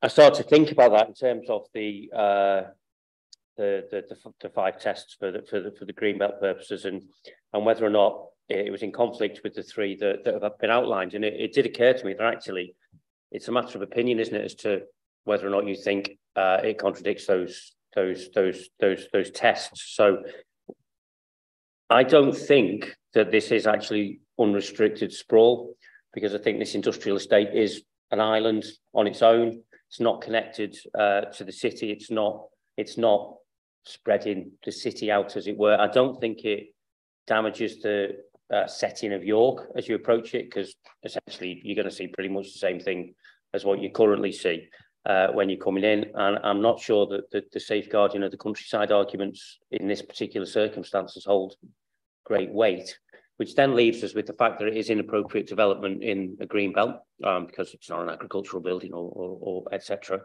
And then that then comes back to the very special circumstances and whether or not those circumstances of jobs, vehicle movements, etc., are worth it in the balance.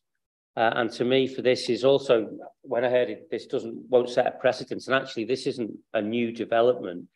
Like we want this bit of land to build a new warehouse. It's actually an extension, isn't it? So it's quite an unusual application for anything, but also for Greenbelt land. So I've got to say that as the evening has progressed and we've listened to things going backwards and forwards, and absolutely no disrespect to the planners, because I think it's a really good and thorough report. And can I just stress, it is our officer's report. It's not the applicant's report. It's not obliged to put in everything that the applicant wants them to put in. And I think, thank God they don't, otherwise we'd never get through them. But I think on balance, I think we're left with, clearly it's inappropriate development in the Greenbelt in terms of the nature of the building. But given that it's an extension to something that's already there, given that it extends a small island industrial estate, and given that it's going to help create a wide range of jobs, that it's warehousing jobs, which are really important, but it's also sort of high-tech jobs as well. I'm thinking I'm more minded to support it, which surprises me, but that's where I am. Councillor Luca and then Councillor Fisher. It has been a very, I use the word carefully, interesting discussion over the last hour or so. And I too have listened very carefully. I think I'm probably more certain than Councillor Kilbane is. I am certainly very minded to approve. I think this does merit very special circumstances, in a sense, partly because it is that extension. And I think when you are looking at the special circumstances of a building, it isn't a brand new, oh, let's have something slightly different and we could do with this. It is profoundly and massively an extension to an already existing and very successful business which wants to maintain its success and wants to maintain that success in York. And I think, I can't remember who said it somewhere, it may have been Ian Gillies when he was making his remarks. Retention of businesses is actually one of the biggest challenges York has. We are often terribly good at startups. We get lots of startups. What we are not very good at is retention. And for me, that the retention of a very significant business development, which is a well-proven business development and which has made that commitment to the city, for me, that makes the very special circumstances. And I don't think this is a proposal that you could just go and put somewhere else. I think part of the rationale is that it joins on to the existing building and makes it a more complete whole and creates the potential for retaining a business within the city. Whether this goes on for another 20 years, I don't know. I shan't be around to double check. Well, probably not. But I think it does make a very strong case for retaining it for a significant period of time. And I think York would be all the better for it. So for me, the special circumstances are established and I shall vote against the officer recommendation. Councillor Fisher. Thank you, Chair. This land is in the Greenbelt. It is in the draft period Greenbelt, and it's within the Greenbelt as defined by the 2007 Regional Spatial Strategy. It's unquestionably it fulfills the purpose of the Greenbelt as far as I'm concerned. And hence any development is inappropriate. And we have to find very special circumstances. Now, I do not feel that the case that has been puts a genuinely tenable case for very special circumstances. There's another issue I want to bring up, which is the objection by DEFRA on page 47 for the loss of grade A agricultural land. Mr. Gillies said in his statement that it's just used for growing spuds. Well, actually, we need agricultural land to feed our population. It's very critical at the moment. And I believe that the loss of this land is significant. And I believe that we've made available employment land elsewhere on this site, very close by. You know, and I believe that's where Pavers should be looking to go. It may, they say, well, we'll leave the city, we'll go to Gloucester or Worcester. Well, the cost of relocation to Gloucester or Worcester is going to be significantly more than just moving 100 metres down the road or building the new warehouse there. I just can't say that I think that they've made the case sufficiently, and I shall support the officer's recommendation. Councillor de Gorn. Thank you. Yes, the green belt is very important, and I think we've heard already how the sort of erosion of the green belt that has gone on the last 20 years on Northminster Business Park. The site allocation is an attempt to, if you like, draw a line under that. I mean, if you look at the planning history that's referenced in paragraph 1.10, it says Northminster Business Park has been extended into the green belt on multiple occasions, and although all the time within ST19 allocation. So I believe that ST19 allocation has been drawn up, if you like, to try and consolidate what has happened historically, even though it is acknowledged that it is within the green belt.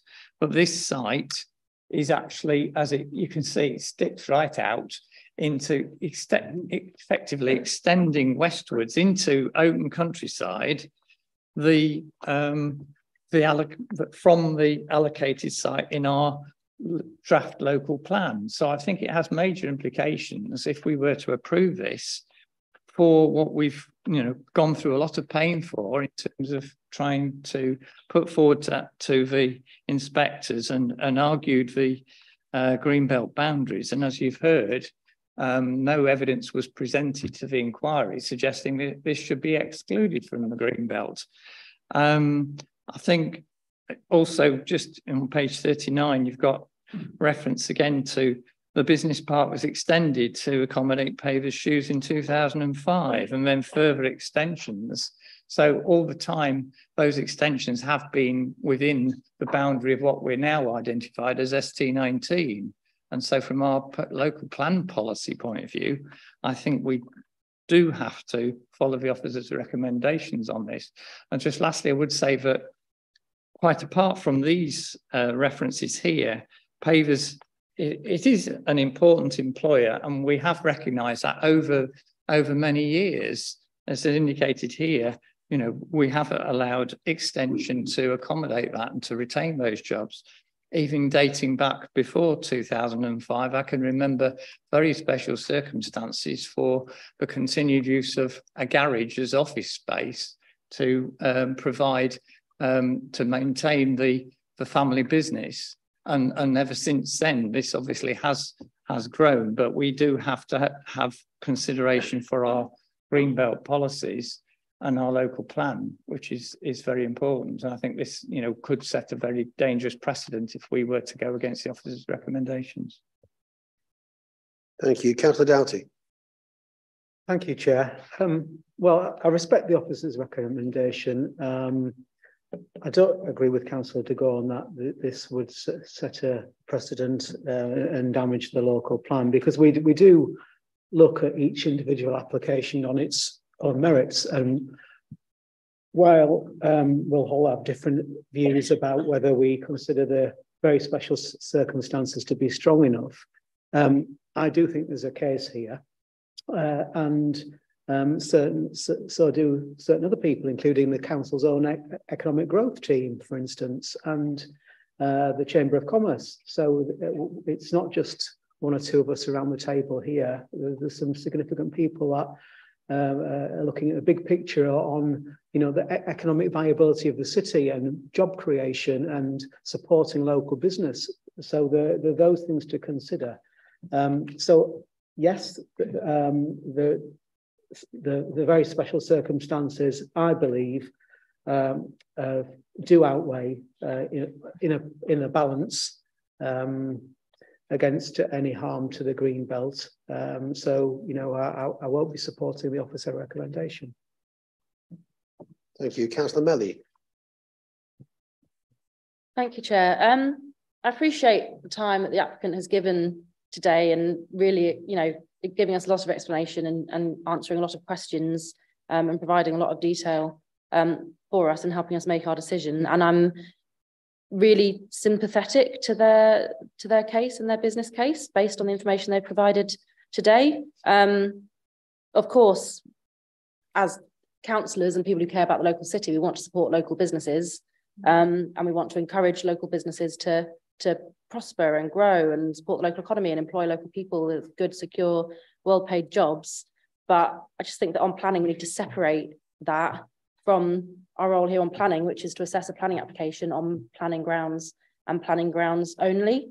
You know, if this application was somewhere else that wasn't Greenbelt, then I'd fully support that application. There'd be a presumption in favour of sustainable development. But the fact is, they've chosen to apply to build in the Greenbelt, and so they are required to provide the you know, the very special circumstances. And I agree that I don't think they've done that.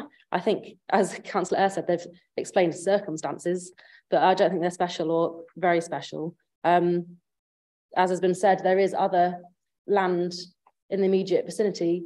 Yes, it would be considerably less efficient and more costly to move 100 metres to that new land, but that land is available. And I think the costs and private profit of businesses or individuals, we can't take into account as a planning committee. So they're not even circumstances, never mind very special circumstances. So yeah, I think just looking at the policy, it is Greenbelt. Yes, it's extending an island rather than the city, but it is still extending development into the Greenbelt, and it would, I think, quite largely change the visual impact of that island and the Greenbelt that it's in. And yeah, we have these policies for a reason. They have been properly decided through the proper process, and this doesn't meet the policies, and no one is exempt from them, even local businesses that we hypothetically would like to support if we could. So yeah, regrettably, I'm leaning towards refusal. Thank you. Councillor Fenton. I know you did, but Councillor Fenton had his hand up somewhat sooner. I spotted Councillor Fenton sooner. I will give you your opportunity. Don't worry, Councillor Pavlovic. You'll just have to be a little more patient. Thank you. Councillor Fenton. I think there are a number of frustrations with this application, as has been alluded to, in terms of and it sounds like the applicants did try to make inquiries about the site now occupied by DPD, but for whatever reason that didn't come off, and that's really unfortunate. And you know, obviously they did try. The sort of failure to make representations as part of the local plan process is perhaps less forgivable, in terms of, you know, that was an opportunity to really make the case to say the boundaries as proposed would be suboptimal for these reasons. And I think that had that case been made, I think we might be having a different discussion. I think the circumstances are I think unarguably unique in terms of the nature of the warehousing operation that exists and the automation aspects, which I was trying to picture in my head what it might look like. I think they are arguably unique, and I fully understand why building the extension to the warehouse on the land to the south wouldn't work. I think it would need to be a more significant relocation of the warehousing operation, arguably. And I'm the last person to ask about the logistics of a warehousing operation, so I can't comment on how easy or difficult that may be. So it is unique, and I think the circumstances are special. I don't have a doubt of that, and I don't discount what was said about the impact of the current method of operation with off-site storage and the stock being moved around and generating more road miles than would otherwise be the case if this development were to go ahead. So I don't discount that at all, and I do. That weighs in my mind against the impact on the openness of the green belt, and it's not something I would discount. So I'm genuinely torn as to what to do. So let's hear what others have to say.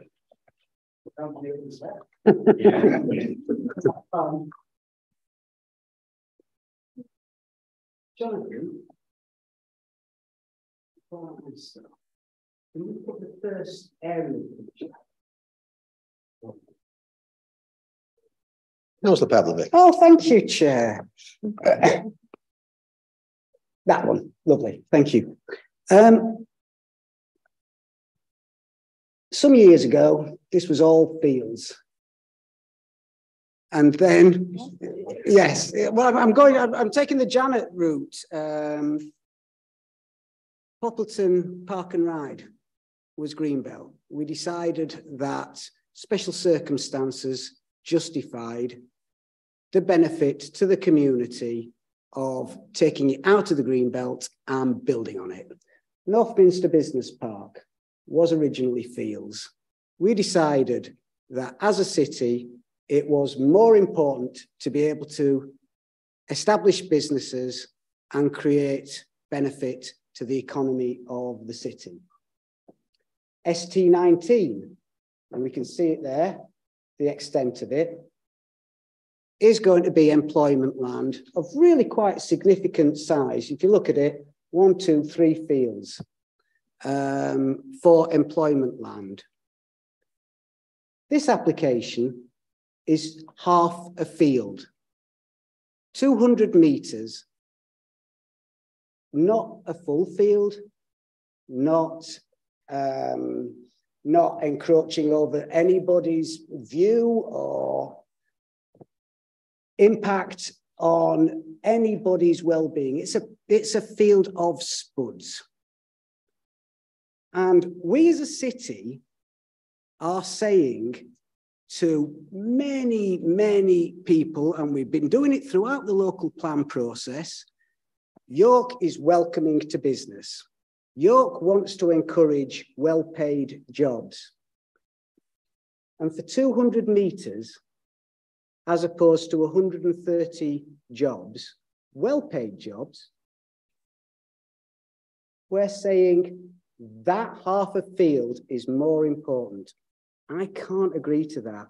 I think the special circumstances are well made. We've seen precedent, Councillor Doughty brought one up, I brought one up, where we said the employment benefits justify building into the green belt. In the scheme of the local plan, this is a pinprick. And I don't buy the precedent argument. But there you go. So I won't be supporting the officer's recommendation.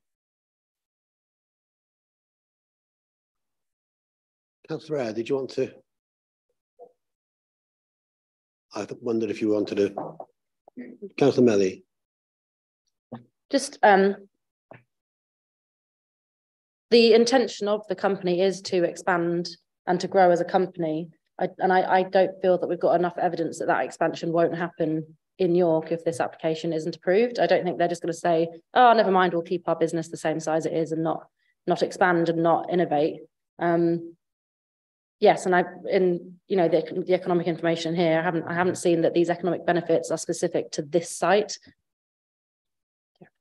Thank you. So, Councillor A, you may well at this point want to, as you indicated earlier, formally move the officer recommendation. Councillor Fisher, I take it you're about to second that. I will, and although I was very impressed by Councillor Pavlovich's passion, but what he's effectively saying is we've wasted our time creating a local plan and allocating all the sites, actually investigating which sites are most appropriate. So that's my view. I don't feel that if we've gone through the process of identifying the best employment sites in a local plan and gone through all the site selection criteria, we can overturn it for this.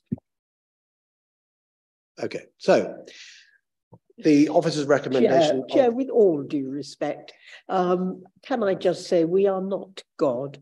The only person who would have been able to properly conceive the best optimum sites is not necessarily our very humble selves, but I think a larger power than we've got sitting around this table. I really do think we are not omnipotent. So the officer's recommendation of refusal for this application has been proposed, and in any case within our constitution, that is the proper way to proceed. If that isn't successful, then of course we continue. But it has been proposed by Councillor Eyre, it has been seconded by Councillor Fisher, so we will vote on that. Is there anything that I need to clarify? Chair, sorry, Chair, it's the recommendation on the additional information that you need to vote on, because that's removed the drainage from the reason for refusal. So just to make that clear, that's the recommendation you're voting on, not the one in the papers. Thank you. Sorry for the interruption. Thank you. No, I was looking to you to provide that clarification for us. Thank you, Chair. Thank you. So with that, if you intend to vote with the officer recommendation for refusal, please indicate.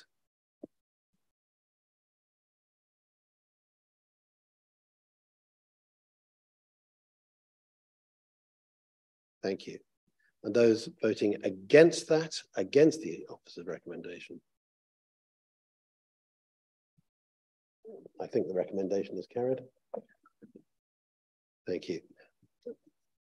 So that application has been refused. I think it is, as we've realized this evening, we do value Pavers as a fantastic York success story.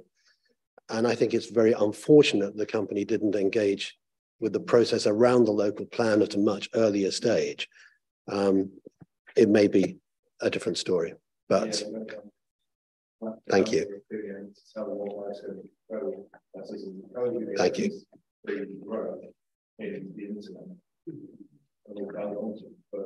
So we'd like to formally withdraw our application for the office building at this point. Chair, we can't hear you. Sorry. What is being said is that the applicant wishes to withdraw the application we've described as 4B, the next item on our plans list. Because we will be applying with a much smaller proposal for the office, but we will be reassessing our whole occupation and our future life. Chair, he needs to come to the mic just because we can't hear. Sorry, if that's what you're agreeing on. Yes. Would you come to the mic and say the same thing so it's recorded there? Just press the button again, if you will. In terms of withdrawing the application. Yeah, at this point, we'll formally withdraw the application for the office building because we need to reassess what our future is with York, and it will undoubtedly be a much smaller application going forward. So the loss to York will be quite significant. We're not just joking. Councillor Melly? I think I don't know if it's a question for the solicitor or for you, Mr. Paver.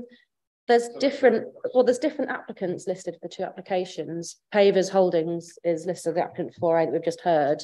And then in the papers, it says that the applicant for 4B is Northminster Properties Limited. So do we just need to check that Mr. Paver has the authority to speak for Northminster Properties? Who is the agent for the application? If the agent would like to withdraw it, that's also possible. Is that also O'Neill's? Janet, I'm presuming Janet's there. Yes, it is. And Mr. Paver is entitled to withdraw this second application. Can you say that a little more? Janet, I think given that you're the applicant, if you could confirm that you're withdrawing the application, because the issue is that if the applicant is different, we need to just be clear. Yes, I wish to confirm that we are withdrawing the office application. Thank you very much. Okay, thank you. We do have another item on our plans list this evening. Do we need another break at this point, or do we continue? Chair,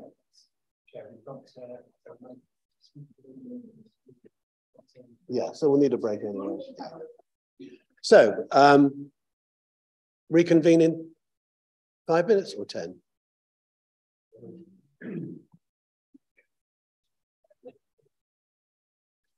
Okay. Okay. We do need to get ready for the next items. So 10 minutes, we'll reconvene at 5 minutes past 7. Thank you.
So we reconvene, having taken a short break, continuing this meeting of the City of York Council Planning Committee on Thursday, the 3rd of November 2022. We come to the third item on our plans list, namely item 4C, former gasworks at Heworth Green, York.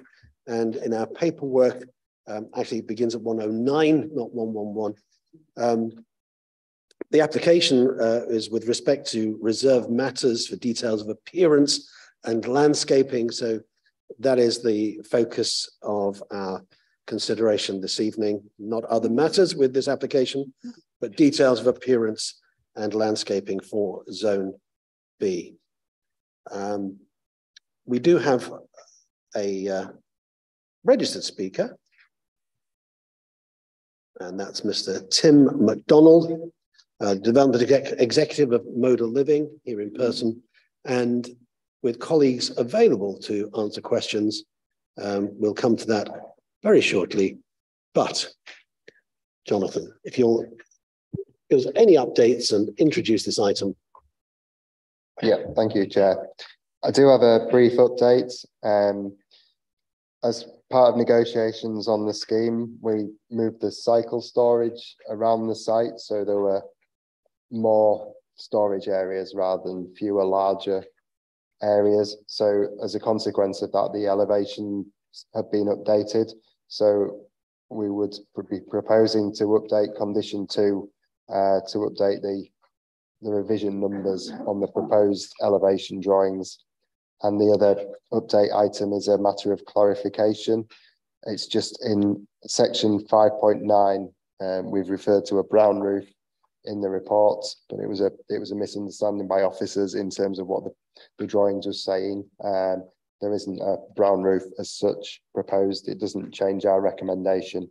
It's not something that we thought was necessary. We essentially thought it might have been a bonus, but it was an incorrect statement in terms of what's proposed and a misunderstanding.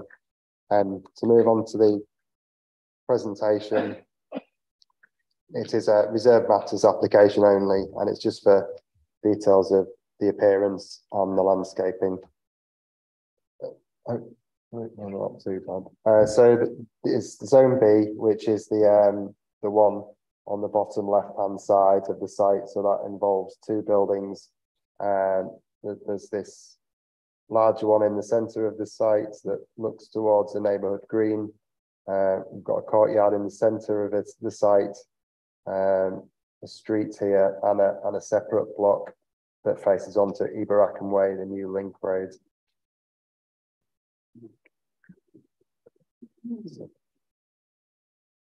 Hopefully this isn't pretty impossible to make out, isn't it? Got the there's a service road that runs down here. That's in accordance with it's all in accordance with the outline permission in terms of the layout. These types of colouring up there, the car parking spaces that are on the southern side of the site. Again, essentially, as was iterated in the outline. This part of the site, which is at ground floor level, you'd have a double front communal amenity space for the residents there in the area looking out to the green. This is a detailed landscaping drawing, so this drawing does actually show the different landscape typologies within this space and within this space here as well. This is the ground floor plan. Again, the sort of pinky red there, that shows the amenity space for the building. The greys are the service type spaces, and the others are the different sizes of apartments. So that's the first floor. You can see that's double height space over here. And then the floor plans on the upper floors are fairly typical. This is where the massing lowers on the Layerthorpe side. Again, and it continues to lower as we get up to, that's the 5th floor, so sort of six story.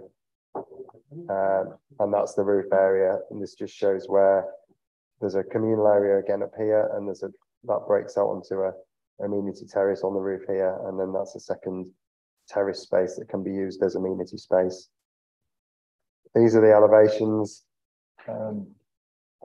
very faint, but just give you an idea of the approved massing. So that's the elevation that looks towards Eberackham Way. So that's travelling from Heworth Green on this side across to Layerthorpe on that side.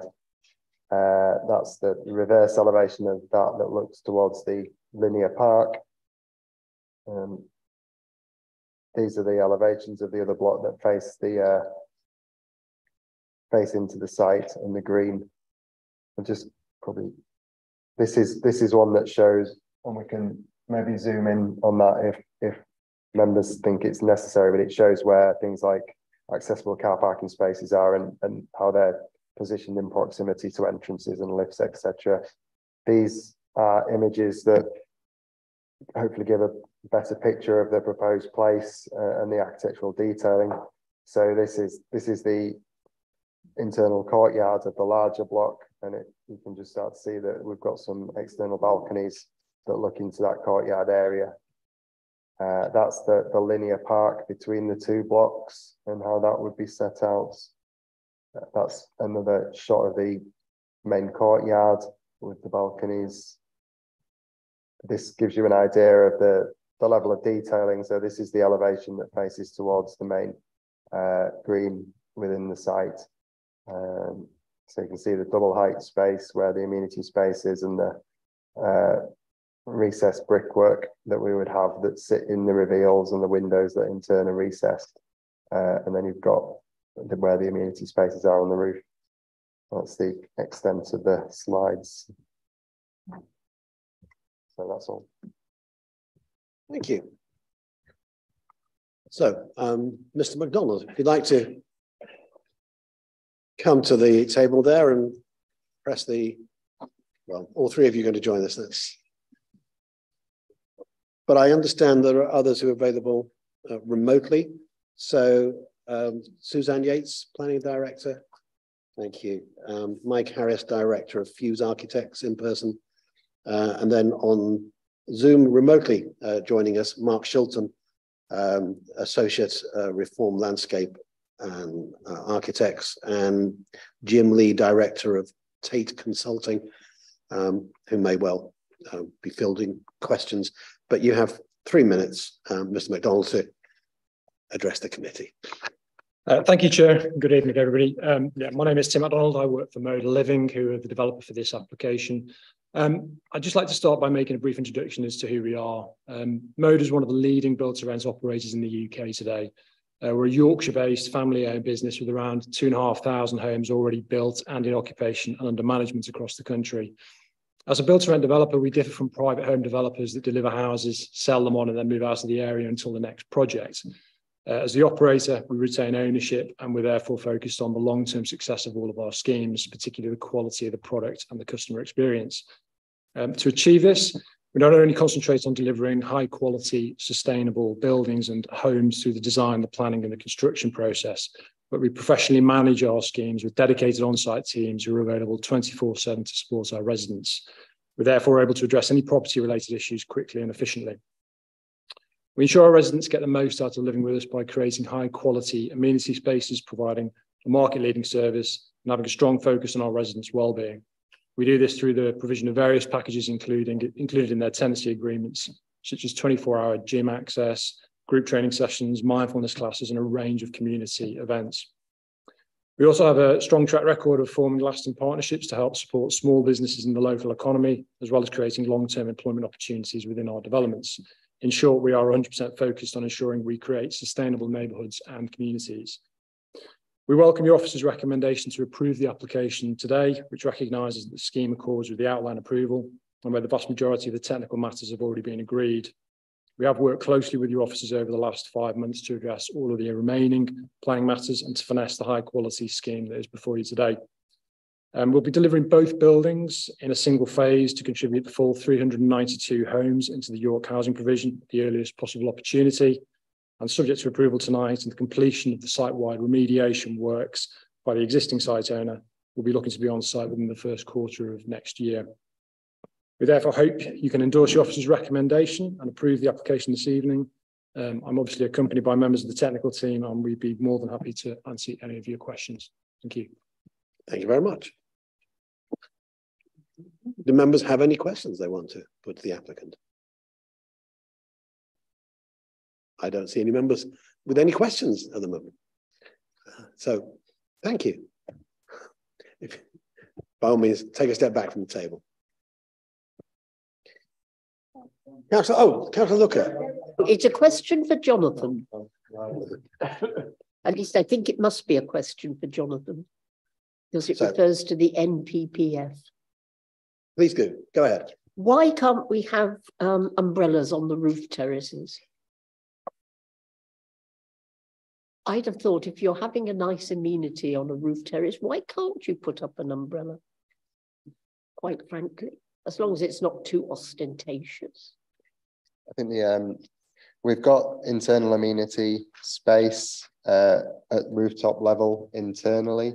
The idea of the umbrellas is striking a balance between having an outside amenity space that residents can use and enjoy, and having an amenity space that's necessarily used too much and just turned into something that can be used at night or less appropriate times. So it was really as much an amenity issue as much as a sort of visual impact as well, in terms of what umbrellas might look like on an architecturally designed building. But I don't think that's a very good. If you're enjoying an amenity space and the sun is very hot, an umbrella enables you to enjoy that amenity space much more. So why can't we have an umbrella? We've got ground floor amenity spaces. I know we have. I'm just asking why we can't have it at rooftop level. It seems to me odd, that's all. And I don't know quite what on earth the objection is. Well, Councillor, look, you've asked the question. We've had an answer. It may be that we return to this in just a moment. Councillor Fisher. Yeah, looking through this, I looked at the landscaping condition, condition 2, and I could see nothing about any condition to protect the landscaping in the long term. Now, normally we have some sort of time condition. I mean, bearing in mind that I think the landscaping on the site is incredibly critical, and that the builders of the site are retaining ownership, I think there should be a condition added to that, or clause added to that, that the landscaping should be maintained in perpetuity, so that if trees die, they are replaced, because it's obviously a very large concentrated building. I think the landscaping will break up the view of it a lot. So I think it's critically important to maintain it in the long term. Councillor Patrick. Do you want me to give it an answer? Or? It's because the reason there's nothing to that effect on this application is because it's just a reserved matters application. So we do already have the outline, which has a condition which covers the items that you refer to. Thank you. I thought since it was just about specifically should be in here as well. It's already covered. Thank you for that. And thank you, Jonathan. Councillor Pavlovic. Jonathan, is there any restrictions on noise, particularly from the roof terrace? Is there a time limit? Because I remember when this application first came out, I think one of the concerns of neighbours was in respect of noise. And I'm just wondering whether a condition that says, you know, beyond 9, 10 o'clock, there should be no amplified music from the roof terrace. I think we would say, with it being a residential use, like amplified music, it's the kind of thing we have on a commercial premises. So the kind of amenity issues that would probably be matters for public to look at and see, rather than as on a domestic use, we normally apply those kind of commercial use type conditions.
Okay. Do you want to continue, Councillor Melly? Yes. Yes. So the cycle stores, they've now been reduced in size on security grounds, and that means there's more cycle stores located more evenly around the site.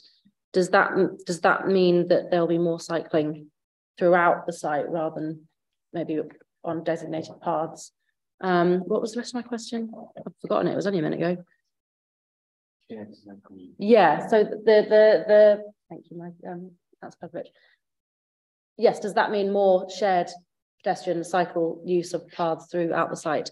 And then the other part of my question was the cycle storage provision document. Does that include the locations of the accessible cycle storage spaces specifically or not?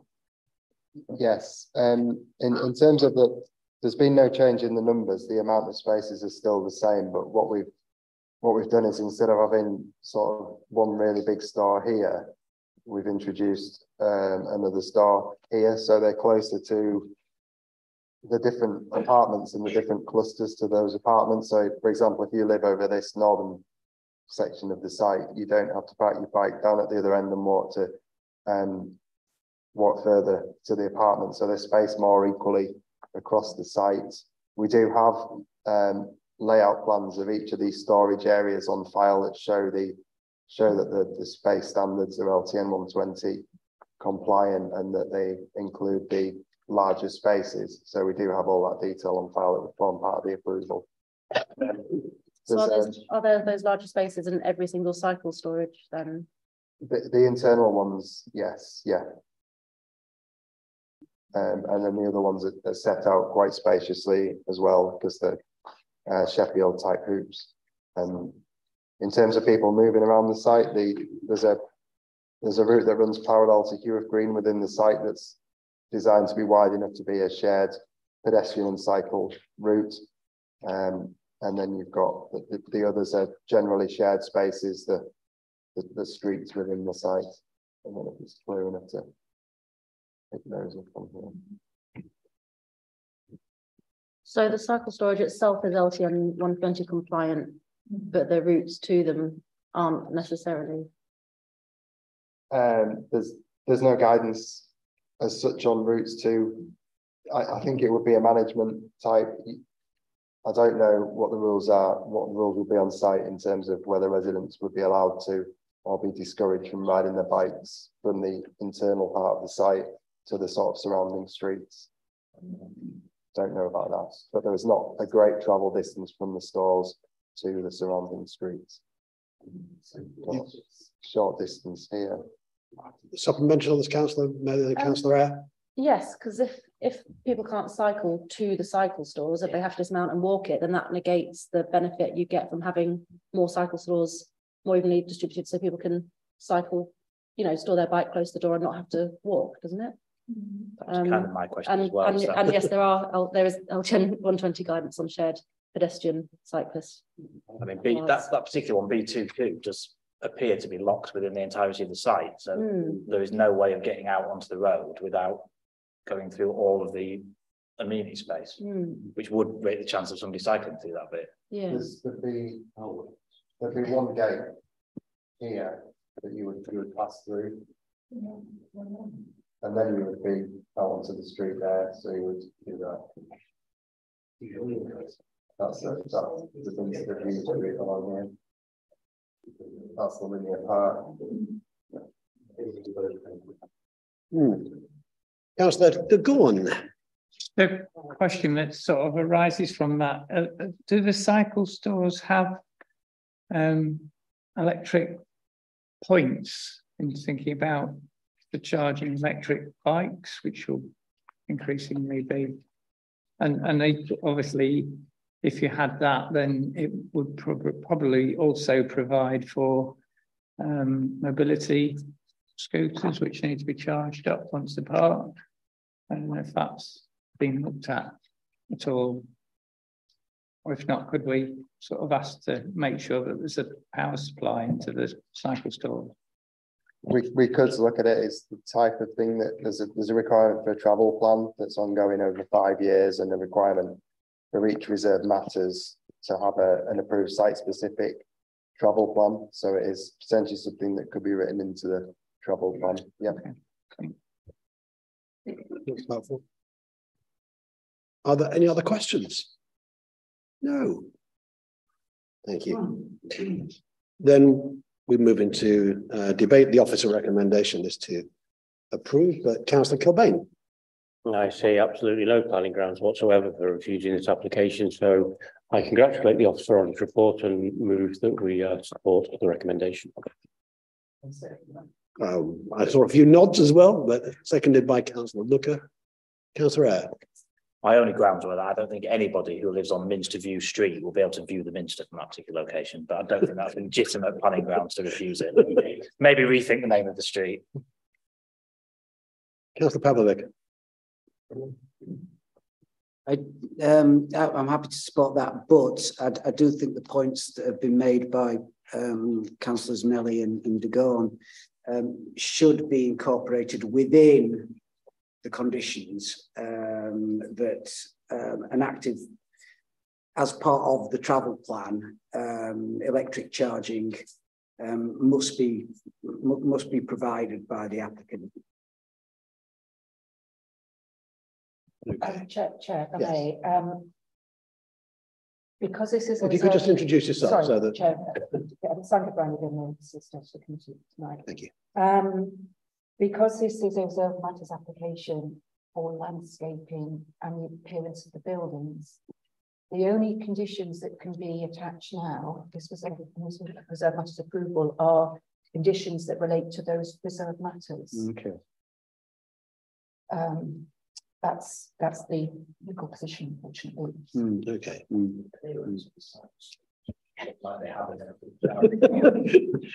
Councillor Area saying the appearance of the cycle stores should include, they look as if they have electric points, but given that we can't add any further conditions, would we be in order to add at least some informatives along these lines?